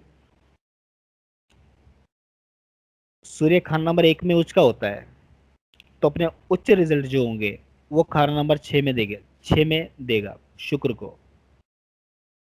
शुक्र इफेक्ट होगा या ना होगा वो तो बात की बात है, खराब होगा या अच्छा होगा वो तो बात की बात है, लेकिन सूर्य की रोशनी से शुक्र चमकेगा, क्योंकि यहाँ पर उच्च के रिजल्ट आ रहे हैं। यहाँ पर सूर्य के उच्च उच्च के रिजल्ट खाना नंबर 7 में आ रहे हैं, तो यहाँ पर जो भी प्लेनेट होगा वो 100% दृष्टि से चमकेगा। सर उनका दृष्टि है तो वीनस के ऊपर दृष्टि रहेगा कि फिर जो प्लैनेट बैठे हुए उस पर दृष्टि? जो प्लैनेट बैठेगा, मैंने एज एग्जांपल लिया है, शुक्र को बैठाया, कोई भी ग्रह हो, चाहे शनि हो तो शनि के ऊपर आएगा, बुध होगा तो वो बुध पे आएगा, लेकिन जो रिजल्ट आएगा वो उच्च का रिजल्ट आएगा। सूर्य अपने खाना नंबर 1 में उच्च का होता है, तो उच्च रिजल्ट से खाना नंबर 7 को देखेगा। वो खराब करेगा या वो अच्छा करेगा वो हम आगे देखेंगे। वैसे ही अगर बुध, और सर कोई प्लान, जैसे बोलिए सर इन केस यदि कोई प्लैनेट नहीं हुआ तो उस हाउस को उच्च कर देगा, राइट ना? क्या सर? यदि 7th हाउस में कोई प्लैनेट नहीं हुआ तो उस हाउस को उच्च कर देगा, राइट? ऐसा होगा ना? उसका नहीं ऐसा नहीं करेगा। वो अभी हम देखेंगे आगे, अभी देखेंगे। वैसे ही अगर खाना नंबर 6 में बुध हो और खाना नंबर 12 में कोई भी प्लैनेट, जैसे कि मान लीजिए कोई भी प्लैनेट ले लेते हैं, मंगल ही ले लेते हैं, खाना नंबर 6 में बुध उच्च का होता है, तो जब भी खाना नंबर 12 को देखेगा तो अपने उच्च के ही रिजल्ट देगा।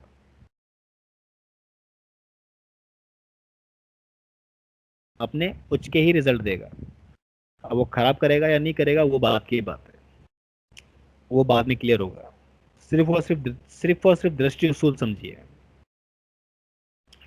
खाना नंबर 1 में सूर्य है, सूर्य खाना नंबर 1 में उच्च का होता है, तो जो भी रिजल्ट होंगे वो 7वें खाने में बैठे हुए ग्रह को उच्च के ही मिलेंगे। वैसे ही अगर बुध खाना नंबर 6 में हो तो खाना नंबर 12 में बैठे हुए ग्रह को बुध के उच्च के ही रिजल्ट मिलेंगे। वो मित्र है या शत्रु है, खराब करेगा अच्छा करेगा वो हम आगे देखेंगे, वो बात की बात है। दृष्टियों के संबंध में एक चीज और है, अगर शनि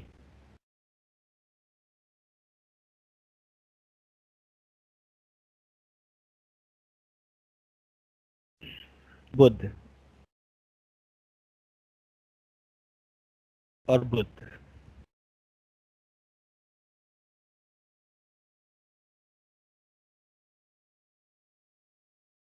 अगर खाना नंबर 6 में शनि हो, ये स्पेशल कंडीशन है याद रखिएगा, जब भी खाना नंबर 6 में शनि हो तो अपनी उल्टी दृष्टि से खाना नंबर 2 को देखा करता है। अब चाहे उसका मित्र हो चाहे शत्रु हो, ये उसकी उल्टी दृष्टि है, और याद रखिए उल्टी दृष्टि हमेशा खराब होती है,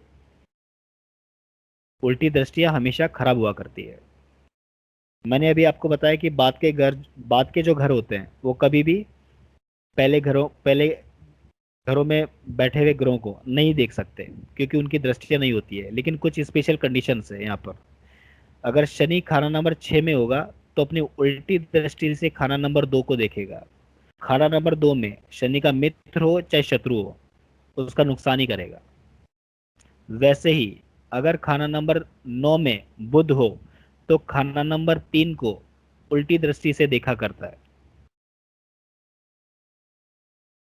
तो खाना नंबर बुध में जब भी 9 होगा, खाना नंबर 9 में जब भी बुध होगा अपनी उल्टी दृष्टि से खाना नंबर 3 को देखा करता है। तो अगर खाना नंबर 3 में जो भी ग्रह होगा, चाहे उसका मित्र हो चाहे शत्रु हो, उसको नुकसान पहुंचाएगा ही पहुंचाएगा।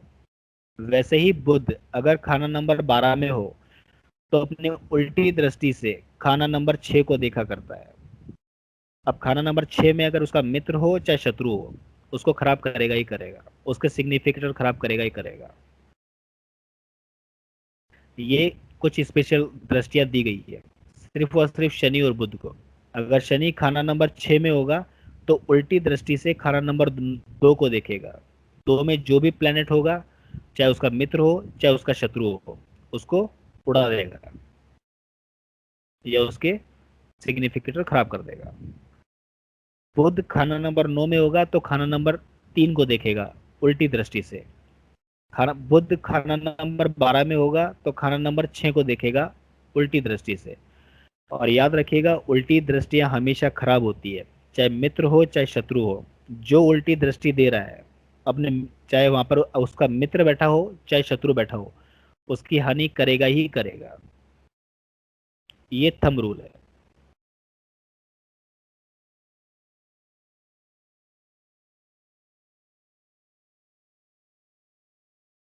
ये हमारी लाल किताब की दृष्टियां। यहाँ पर अगर किसी का कोई भी क्वेश्चन है तो आप क्वेश्चन कर सकते हैं।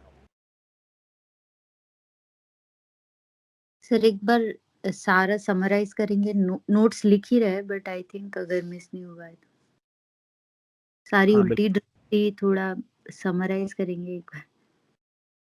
उल्टी दृष्टियां जो है, आठवां आठवां घर, खाना नंबर 8 खाना नंबर 2 को देखा करता है उल्टी उल्टी दृष्टि से। और शनि अगर खाना नंबर 6 में होगा तो उल्टी दृष्टि से खाना नंबर 2 को देखेगा। अगर बुध खाना नंबर 9 में होगा तो उल्टी दृष्टि से खाना नंबर 3 को देखेगा। अगर बुध खाना नंबर 12 में होगा तो खाना नंबर 6 को देखेगा उल्टी दृष्टि से। और उल्टी दृष्टि हमेशा खराब होती है। जो ग्रह उल्टी दृष्टि से जिस भी घर को देख रहा है, उस घर में अगर उसका चाहे मित्र हो चाहे शत्रु, उसके सिग्निफिकेटर खराब करेगा ही करेगा। सबसे पहले जानदार चीजों पे असर आता है, उसके बाद बेजान चीजों पर, उसके बाद में कारोबार पर। सर एक छोटा सा क्वेश्चन था मेरा इसमें। मान सर। लीजिए कि शनि अगर छठे भाव में बैठा हुआ है तो जी वो अपना उल्टी दृष्टि से दूसरे भाव को, दूसरे खाने को देख रहा है सर वो। जी। लेकिन मान लीजिए कि खाने में कुछ दूसरे खाने में कोई ग्रह है ही नहीं, तो सर हाँ, तब भी तो क्या उससे इस पर आएगा सर? नहीं नहीं, कोई इफेक्ट नहीं आएगा। अगर जब जब ग्रह होगा तो होगा ना सर। मैं अभी जैसे मैं आपको पढ़ा रहा हूँ जी और आप सब लोग बैठे हुए, आप सब लोग बैठे हुए हैं। अगर आप अगर होंगे ही नहीं तो मेरी बात मुस्तक ही रह जाएगी। लाजमी बात है सर। या अगर जैसे अभी मैं नहीं आया और आपने क्लास ज्वाइन कर ली और किसी कारण से मैं 5-10 मिनट लेट हो गया, तो आप जो है आपस में बातें कर रहे हो, मुझ तक कोई बात नहीं आ रही आपकी। जी सर। तो अगर अगर ग्रह होगा तो ही इफेक्ट होगा, नहीं तो खाना नंबर 2 ऐसे इफेक्ट नहीं होगा। तो उससे डरने की आवश्यकता नहीं है। ठीक है सर। मैं आपको प्रैक्टिकली बताता हूँ। अभी मेरा भी वर्चुअल में खाना नंबर 6 में शनि आया हुआ है और खाना नंबर 2 में गुरु गुरु आया हुआ है। मैंने फादर को कहा अभी करीब 4 महीने पहले कि कोई कोई घर में बड़ा बुजुर्ग है, उसको प्रॉब्लम आने वाली है। और उसके 3 महीने बाद में हमारे एक दादाजी के भाई थे, उनकी डेथ हो गई। मेरा चार्ट उनको इफेक्ट कर रहा है।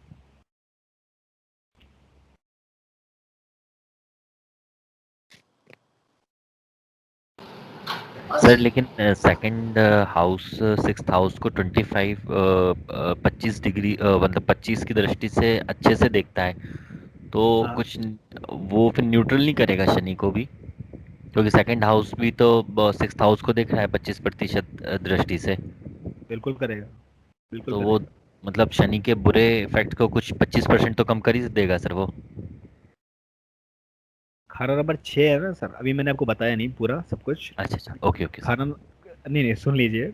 आपने क्वेश्चन किया तो खाना नंबर 6 जो है पाताल है। पाताल मतलब कि जमीन के नीचे। और शनि को सांप माना गया है। सांप मतलब कि कोई भी जानवर हो, उसको उसके ऊपर नजर रखता है अपनी, कि जैसे ही वो उसकी दृष्टि में आएगा और फट से पकड़ लेगा उसको। खाना नंबर 6 पाताल है, यानी कि जमीन के नीचे का हिस्सा। और शनि बैठा हुआ है, इसका मतलब कि जमीन के नीचे बैठा हुआ है और ताक लगा करके बैठा हुआ है, आंखें खोल के बैठा हुआ है, और कहाँ देख रहा है, ऊपर खाना नंबर 2 को। जैसे ही कोई ग्रह आया और जैसे उसका टाइम ड्यूरेशन आएगी जो हम वर्चुअल में देखेंगे, जैसे जैसे उसकी टाइम ड्यूरेशन आएगी, शनि जो है फट से पकड़ लेगा जो भी खाना नंबर 2 में होगा ग्रह, और उसके सिग्निफिकेटर खराब। सबसे पहले जानदार चीज़ों को, उसके बाद बेजान चीज़ों को, उसके बाद में उसके कारोबार को। तो जानदार चीज़ें क्या होती है? जानदार चीज़ें होती है रिश्तेदार, परिवार। बेजान चीज़ें क्या होती है? जुपिटर से रिलेटेड चीज़ें, बेजान चीज़ें, जैसे कि हल्दी हो गई, गोल्ड हो गया, ये सब बेजान चीज़ें हैं जुपिटर की, गुरु की। उसके बाद में कारोबार, अगर ऐसा व्यक्ति कोई कारोबार करता हो जुपिटर से रिलेटेड, तो इस वर्ष प्रॉब्लम आने वाली है। तो क्या करेंगे? शनि का उपाय करेंगे। अगर कोई व्यक्ति जुपिटर से रिलेटेड उपाय करता हो और वर्षफल में ऐसी स्थिति बन जाए कि गुरु खाना नंबर 2 में हो और शनि खाना नंबर 6 में आ जाए, जबकि गुरु अपने पक्के घर में बैठा हुआ है, फिर भी कहीं ना कहीं से इफेक्ट तो होगा ही होगा शनि की वजह से। तो उस कंडीशन में शनि का उपाय करेंगे खाना नंबर 6 का। क्लियर? जी सर इसमें ना एक चीज और जानना चाह रहा था मैं कि हम लोग जी। टाइमिंग भी निकाल सकते हैं, टाइम ऑफ द इवेंट, इसमें कि सब वो सब घटना कब घटित हो सब कुछ निकलेगा सर, ठीक है सब कुछ निकलेगी। अभी तो हमारी फर्स्ट क्लास है, बेसिक कर रहे हैं अभी तो, अभी एडवांस पे आइए आप। सर। एक्चुअली क्वेश्चन आया था तो मैंने पूछ लिया सर उसके लिए ना, अगर अभी तो मैं क्षमा अभी चाहूंगा। नहीं, आपकी नहीं सर, सभी लोगों की जिज्ञासा ही होगी, मुझे पता है, क्योंकि जब मैं खुद करता हूँ तो मेरी भी बड़ी जिज्ञासा ही होती है।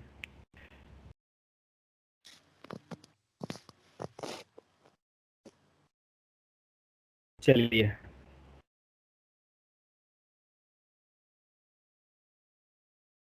ये हमारा दृष्टि वाला पार्ट कंप्लीट।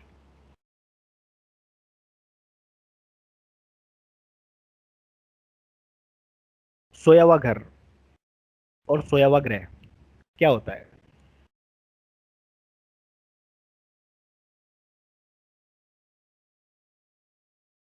सोया हुआ घर और सोया हुआ ग्रह क्या होता है? जिस घर में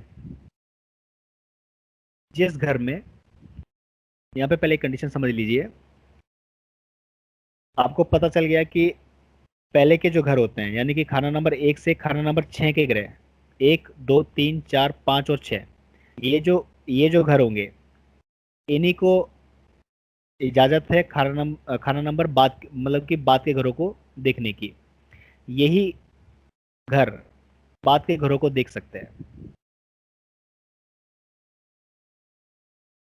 अगर बाद के घरों में कोई प्लैनेट हो, ग्रह हो, और पहले के घरों में कोई भी ग्रह ना हो, तो बाद के जो ग्रह हैं वो सोए हुए कहलाएंगे, क्योंकि उनकी दृष्टि में कोई आ नहीं रहा है, उनको दृष्टि देने वाला कोई प्लैनेट है नहीं। वे किसी की कुंडली देखेंगे तो क्लियर हो जाएगा। वैसे ही अगर पहले के घर, खाना नंबर 1 से 6 तक के घर में अगर कोई भी ग्रह हो, और बाद के घरों में कोई भी ग्रह ना हो, तो पहले के जो ग्रह होंगे वो सोए हुए होंगे, क्योंकि उनकी दृष्टि में कोई भी ग्रह नहीं है। सारे के सारे ग्रह अगर 1 से 6 भाव में आ जाए और 7 से 12 में कोई भी ग्रह ना हो, राहु केतु के अलावा, क्योंकि राहु केतु हमेशा 180 डिग्री में होते हैं, तो राहु या केतु निकल ही जाएगा। तो उस केस में जो भी ग्रह खाना नंबर 1 से 6 में होंगे वो खुद ही सोए हुए होंगे, क्योंकि उनकी दृष्टि में कोई है नहीं। जैसे कि अगर खाना नंबर 4 में सूर्य हो और खाना नंबर 10 खाली, तो इसका मतलब है कि सूर्य जो है सोया हुआ होगा, सॉरी, खाना नंबर 10 सोया हुआ होगा, और सूर्य जिसकी दृष्टि में कोई भी ग्रह नहीं है, तो सूर्य भी सोया हुआ ही माना जाएगा। इसको भी डिटेल से समझते हैं। थ्योरी क्या है? जिस घर में ग्रह हो, लाल किताब की दृष्टि के अनुसार जिस घर में कोई ग्रह हो और लाल किताब की दृष्टि के अनुसार दृष्टि वाले घर में कोई ग्रह ना हो तो खाली पड़ा हुआ घर सोया हुआ कहलाता है।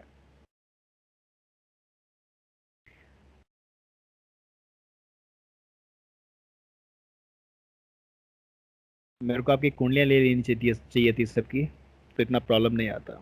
नेक्स्ट टाइम अब हम अपनी कुंडली ले लेंगे सबकी तो सही रहेगा। मान लीजिए चंद्रमा है,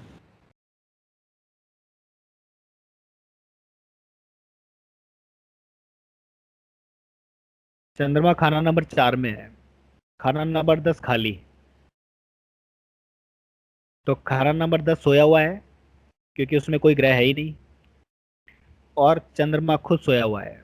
लेकिन एक कंडीशन है यहाँ पे, कोई भी ग्रह अपने पक्के घर में हो या अपने राशि घर में हो तो वो ग्रह पूरे रूप से जागा हुआ माना जाएगा।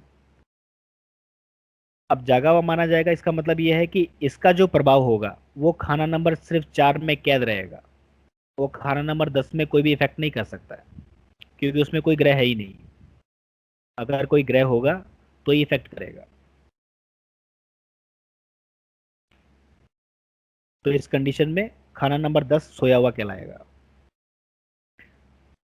खाना नंबर चंद्रमा को हम सोया हुआ नहीं कह सकते क्योंकि चंद्रमा अपनी राशि में अपने ही घर में है। अगर यहाँ पे शनि होता मान लीजिए, तो यहाँ पर शनि सोया हुआ होता,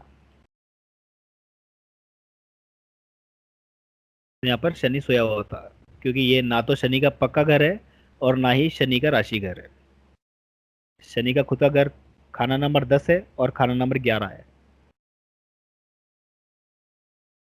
खाना नंबर 4 चंद्रमा का है, शनि का नहीं है, तो यहाँ पर शनि भी सोया हुआ है और खाना नंबर 10 में कोई ग्रह नहीं, तो खाना नंबर 10 भी सोया हुआ है और खाना नंबर सॉरी शनि भी सोया हुआ माना जाएगा।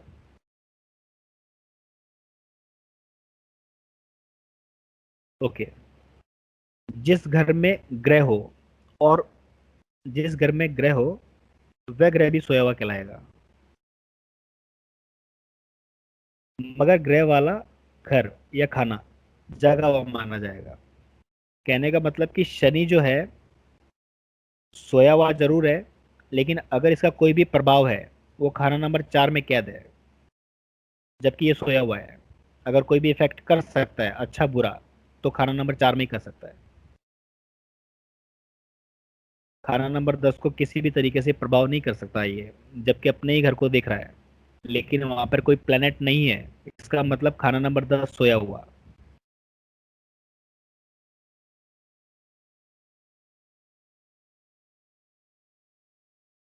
दूसरी कंडीशन क्या कहती है, अगर किसी घर में खुद का मालिक ग्रह बैठा हुआ हो या कोई भी ग्रह अपने पक्के घर में हो और दृष्टि वाला घर खाली हो तो खाली घर सोया हुआ कहलाएगा, मगर ग्रह जो है वो जगा हुआ होगा या जगा हुआ माना जाएगा। सूर्य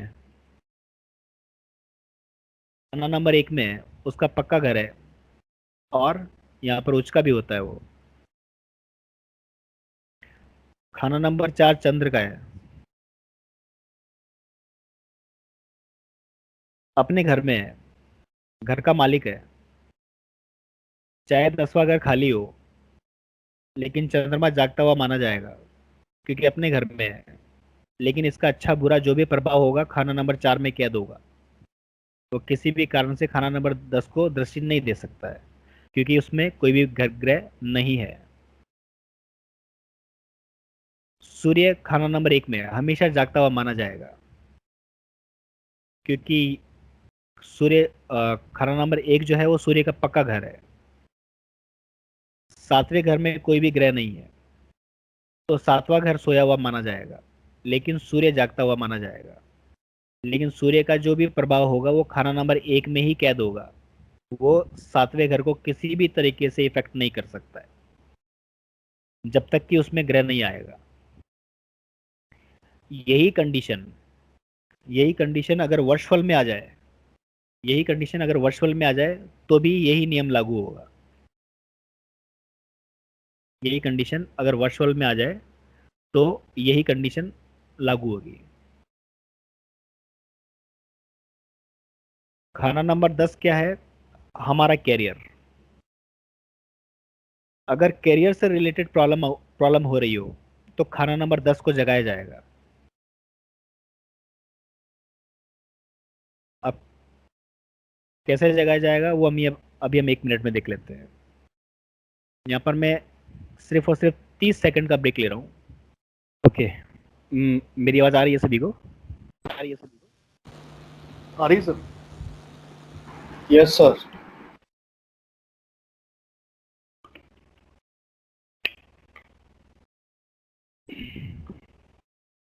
यहाँ पर सोया हुआ और सोया हुआ ग्रह समझ में आया?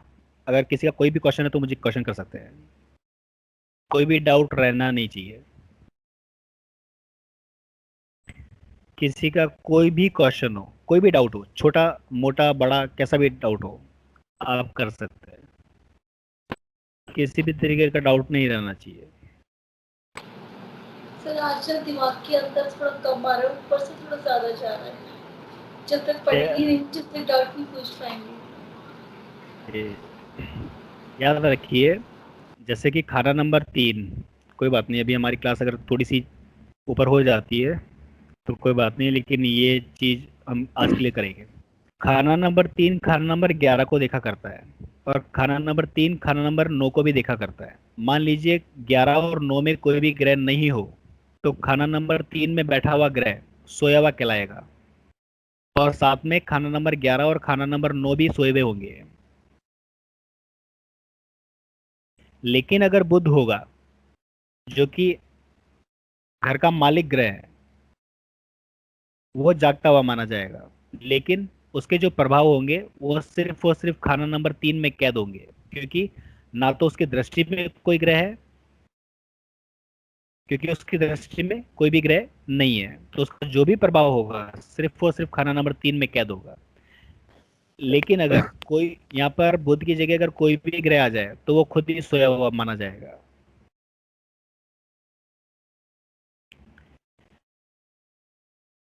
खाना नंबर 4 खाना नंबर 10 को दृष्टि दिया करता है। अगर खाना नंबर 4 में कोई भी ग्रह होगा और खाना नंबर 10 खाली होगा तो खाना नंबर 10 सोया हुआ माना जाएगा, और खाना नंबर 4 में जो भी ग्रह होगा वो भी सोया हुआ माना जाएगा। अगर चंद्रमा होगा तो उसका जो भी फल होगा वो खाना नंबर 4 में कैद होगा। अगर यहाँ पर सूर्य होगा तो उसका खाना नंबर 1 में जो भी ग्रह होगा वो जो भी फल होगा कैद होगा। अगर मंगल होगा, क्योंकि मंगल का खुद का घर है ये, मंगल जो है इसका मालिक ग्रह है, अगर मंगल होगा तो भी जागता हुआ माना जाएगा, बट उसका जो भी प्रभाव होगा वो खाना नंबर 1 में कैद होगा। वो किसी भी तरीके से खाना नंबर 7 को इफेक्ट नहीं कर सकता है जब तक कि खाना नंबर 7 में कोई ग्रह ना हो। खाना नंबर 2 खाना नंबर 6 को देखा करता है। अगर खाना नंबर 6 खाली होगा तो खाना नंबर 2 सोया हुआ माना जाएगा, या इसमें बैठा हुआ ग्रह सोया हुआ माना जाएगा। अगर खाना नंबर 8 में कोई भी ग्रह हो तो खाना नंबर 2 को देखा करता है उल्टी दृष्टि से। अगर खाना नंबर 2 में कोई भी ग्रह ना हो तो खाना नंबर 8 में बैठा हुआ ग्रह सोया हुआ माना जाएगा। क्लियर हो गया? सर एक क्वेश्चन। जी मैम। 7वें घर में होगा तो उसका कैसे हम सातवें घर में होगा तो 7वां घर बाद का घर है, याद रखिए। 1 2 3 4 5 6 सिर्फ और सिर्फ यही घर दृष्टि दिया करते हैं। तो 7वां घर कभी भी पहले घर को नहीं देख सकता है। 10वां घर चौथे घर को नहीं देख सकता है। 11वां घर तीसरे को नहीं देख सकता है। 11वां घर 5वें को नहीं देख सकता है। 12वां घर छठे घर को नहीं देख सकता है, बशर्ते कि अगर यहाँ पर बुध हो तो बुध खाना नंबर 6 में दृष्टि देगा। खाना नंबर 9 खाना नंबर 3 को नहीं देख सकता है, बशर्ते खाना नंबर 9 में अगर बुध होगा तो खाना नंबर 3 को देख सकता है। इसके अलावा अगर कोई भी ग्रह होगा तो वो खाना नंबर 3 को नहीं देख पाएगा। क्लियर? Yes sir. सर एक छोटा सा इसमें डाउट था मेरा, मान लीजिए कि खाना नंबर 3 में भी कोई ग्रह नहीं है, हाँ खाना नंबर 11 में भी कोई ग्रह नहीं है, और ठीक खाना है। नंबर 9 में ग्रह है, तो हाँ उस केस में 3 नंबर खाना और 11 नंबर खाना सर, ये तीनों सर, और 9 नंबर खाना, ये तीनों सोए में माने जाएंगे ना सर? तीसरा खाली है खाना सर? खाली है, सोया हुआ माना जाएगा। 11वां खाली है, सोया हुआ माना जाएगा। ये बात आ गई खाना नंबर 5 की, सॉरी नो खाना नंबर 9 की। अगर खाना नंबर 5 में कोई ग्रह होगा तो जागता हुआ माना जाएगा, बिकॉज खाना नंबर 5 खाना नंबर 9 को दृष्टि दिया करता है। अभी मैंने बताया आपको 50% दृष्टि देता है। जी सर। तो अगर खाना नंबर 5 में अगर कोई ग्रह हुआ तो खाना नंबर 9 जागा हुआ माना जाएगा और खाना नंबर 5 भी जागा हुआ माना जाएगा। Thank you sir. ओके, ये सोया हुआ ग्रह और सोया हुआ घर जो है वो कई बार थोड़ा सा कॉम्प्लिकेटेड हो जाता है। वो एक छोटी सी गलती मेरे से हो गई कि मैंने आपसे पहले चार्ट नहीं लिए, नहीं तो मैं आपकी सारी कुंडलियां बना करके पहले से तैयार रखता और आपको लाइक ए प्रैक्टिकल करवा देता। नेक्स्ट क्लास में भी सबकी कुंडलियां ले लूंगा, सबके बना के रखूंगा और आपको खुद को पता चलेगा कि आपका कौन सा घर सोया हुआ है, कौन सा घर जाग रहा है, कौन सा ग्रह सोया हुआ है और कौन सा ग्रह जागा हुआ है। नहीं तो सर ऑलरेडी आपके पास है सर, आप कहें तो वो ले सकते हैं सर। नहीं, वो मेरे को बनानी पड़ेगी सर, एक बार पीपीटी पे बनानी पड़ेगी। ओके इसे इसे सभी की बनाऊंगा, सभी के ऊपर प्रैक्टिस करेंगे एक बार। ठीक है सर। ठीक है, यहाँ तक क्लियर है सभी को? अगर नहीं भी होगा तो भी अपन नेक्स्ट क्लास में एक बार इसको वापस से रिवाइज कर लेंगे, लेकिन फिर भी आप एक बार इसकी प्रैक्टिस कीजिएगा, रिकॉर्डिंग सुनिएगा, समझ में आ जाएगा। ठीक है सर। अब बात आती है ग्रह तो सोया हुआ है तो उसको जगाएंगे कैसे? तो सोए हुए ग्रह को जगाने वाली एक कुंडली होती है जिसको आप नोट डाउन कर सकते हो। वैसे जब मैं आपको एक पीडीएफ शेयर करूंगा, जब हमारा बेसिक हो जाएगा उसमें आपको सब कुछ मिल जाएगा, लेकिन फिर भी आप अपनी लैंग्वेज में नोट्स बना के तैयार रखें। मेरी तरफ से आपको पीडीएफ मिलेगी इसकी पूरी, बेसिक की भी और एडवांस की भी। लेकिन फिर भी मैं रिक्वेस्ट करूंगा आपसे कि आप अपनी लैंग्वेज में नोट्स बनाएं इसके। सोया हुआ जो घर होता है या ग्रह होता है उसको जगाने के लिए एक कुंडली है जो कि निश्चित है और कभी भी चेंज नहीं होगी। इसको आप लिख करके प्रिंट आउट करके और अपनी डेस्क पर रख सकते हैं या फिर याद कर सकते हैं। खाना नंबर 1 को जगाने वाला मंगल है। खाना नंबर 2 को जगाने वाला चंद्रमा। खाना नंबर 3 को जगाने वाला बुध। खाना नंबर 4 को जगाने वाला चंद्रमा। खाना नंबर 5 को जगाने वाला सूर्य। खाना नंबर 6 को जगाने वाला राहु। खाना नंबर 7 को जगाने वाला शुक्र। खाना नंबर 8 को जगाने वाला चंद्रमा। खाना नंबर 9 को जगाने वाला गुरु। खाना नंबर 10 को जगाने वाला शनि। खाना नंबर 11 को जगाने वाला गुरु। खाना नंबर 12 को जगाने वाला केतु। ये हमेशा निश्चित रहेंगे, कभी भी चेंज नहीं होंगे। इसको आप लिख करके बना करके प्रिंट आउट करके अपने डेस्क पे रख सकते हैं या फिर याद कर सकते हैं। अगर मुझे खाना नंबर 10 जगाना होगा, अगर वर्चुअल में ऐसी ग्रह चाल आ जाए कि खाना नंबर 10 खाली हो और खाना नंबर 10 जो है वो कारोबार है, आपका भी मेरा भी सभी का खाना नंबर 10 जो है वो कारोबार है। अगर खाना नंबर 10 खाली होगा तो शनि के उपाय से खाना नंबर 10 को जगाया जाएगा। कैसे जगाया जाएगा? शनि खाना नंबर 10 के उपाय नहीं करेंगे। शनि कुंडली में वर्षफल में जिस किसी हाउस में होगा, जिस किसी घर में होगा, उस घर के उपाय किए जाएंगे। मान लीजिए वर्षफल में शनि खाना नंबर 7 में आ गया, तो शनि खाना नंबर 7 के जैसे उपाय किए जाएंगे, खाना नंबर 10 जाग जाएगा।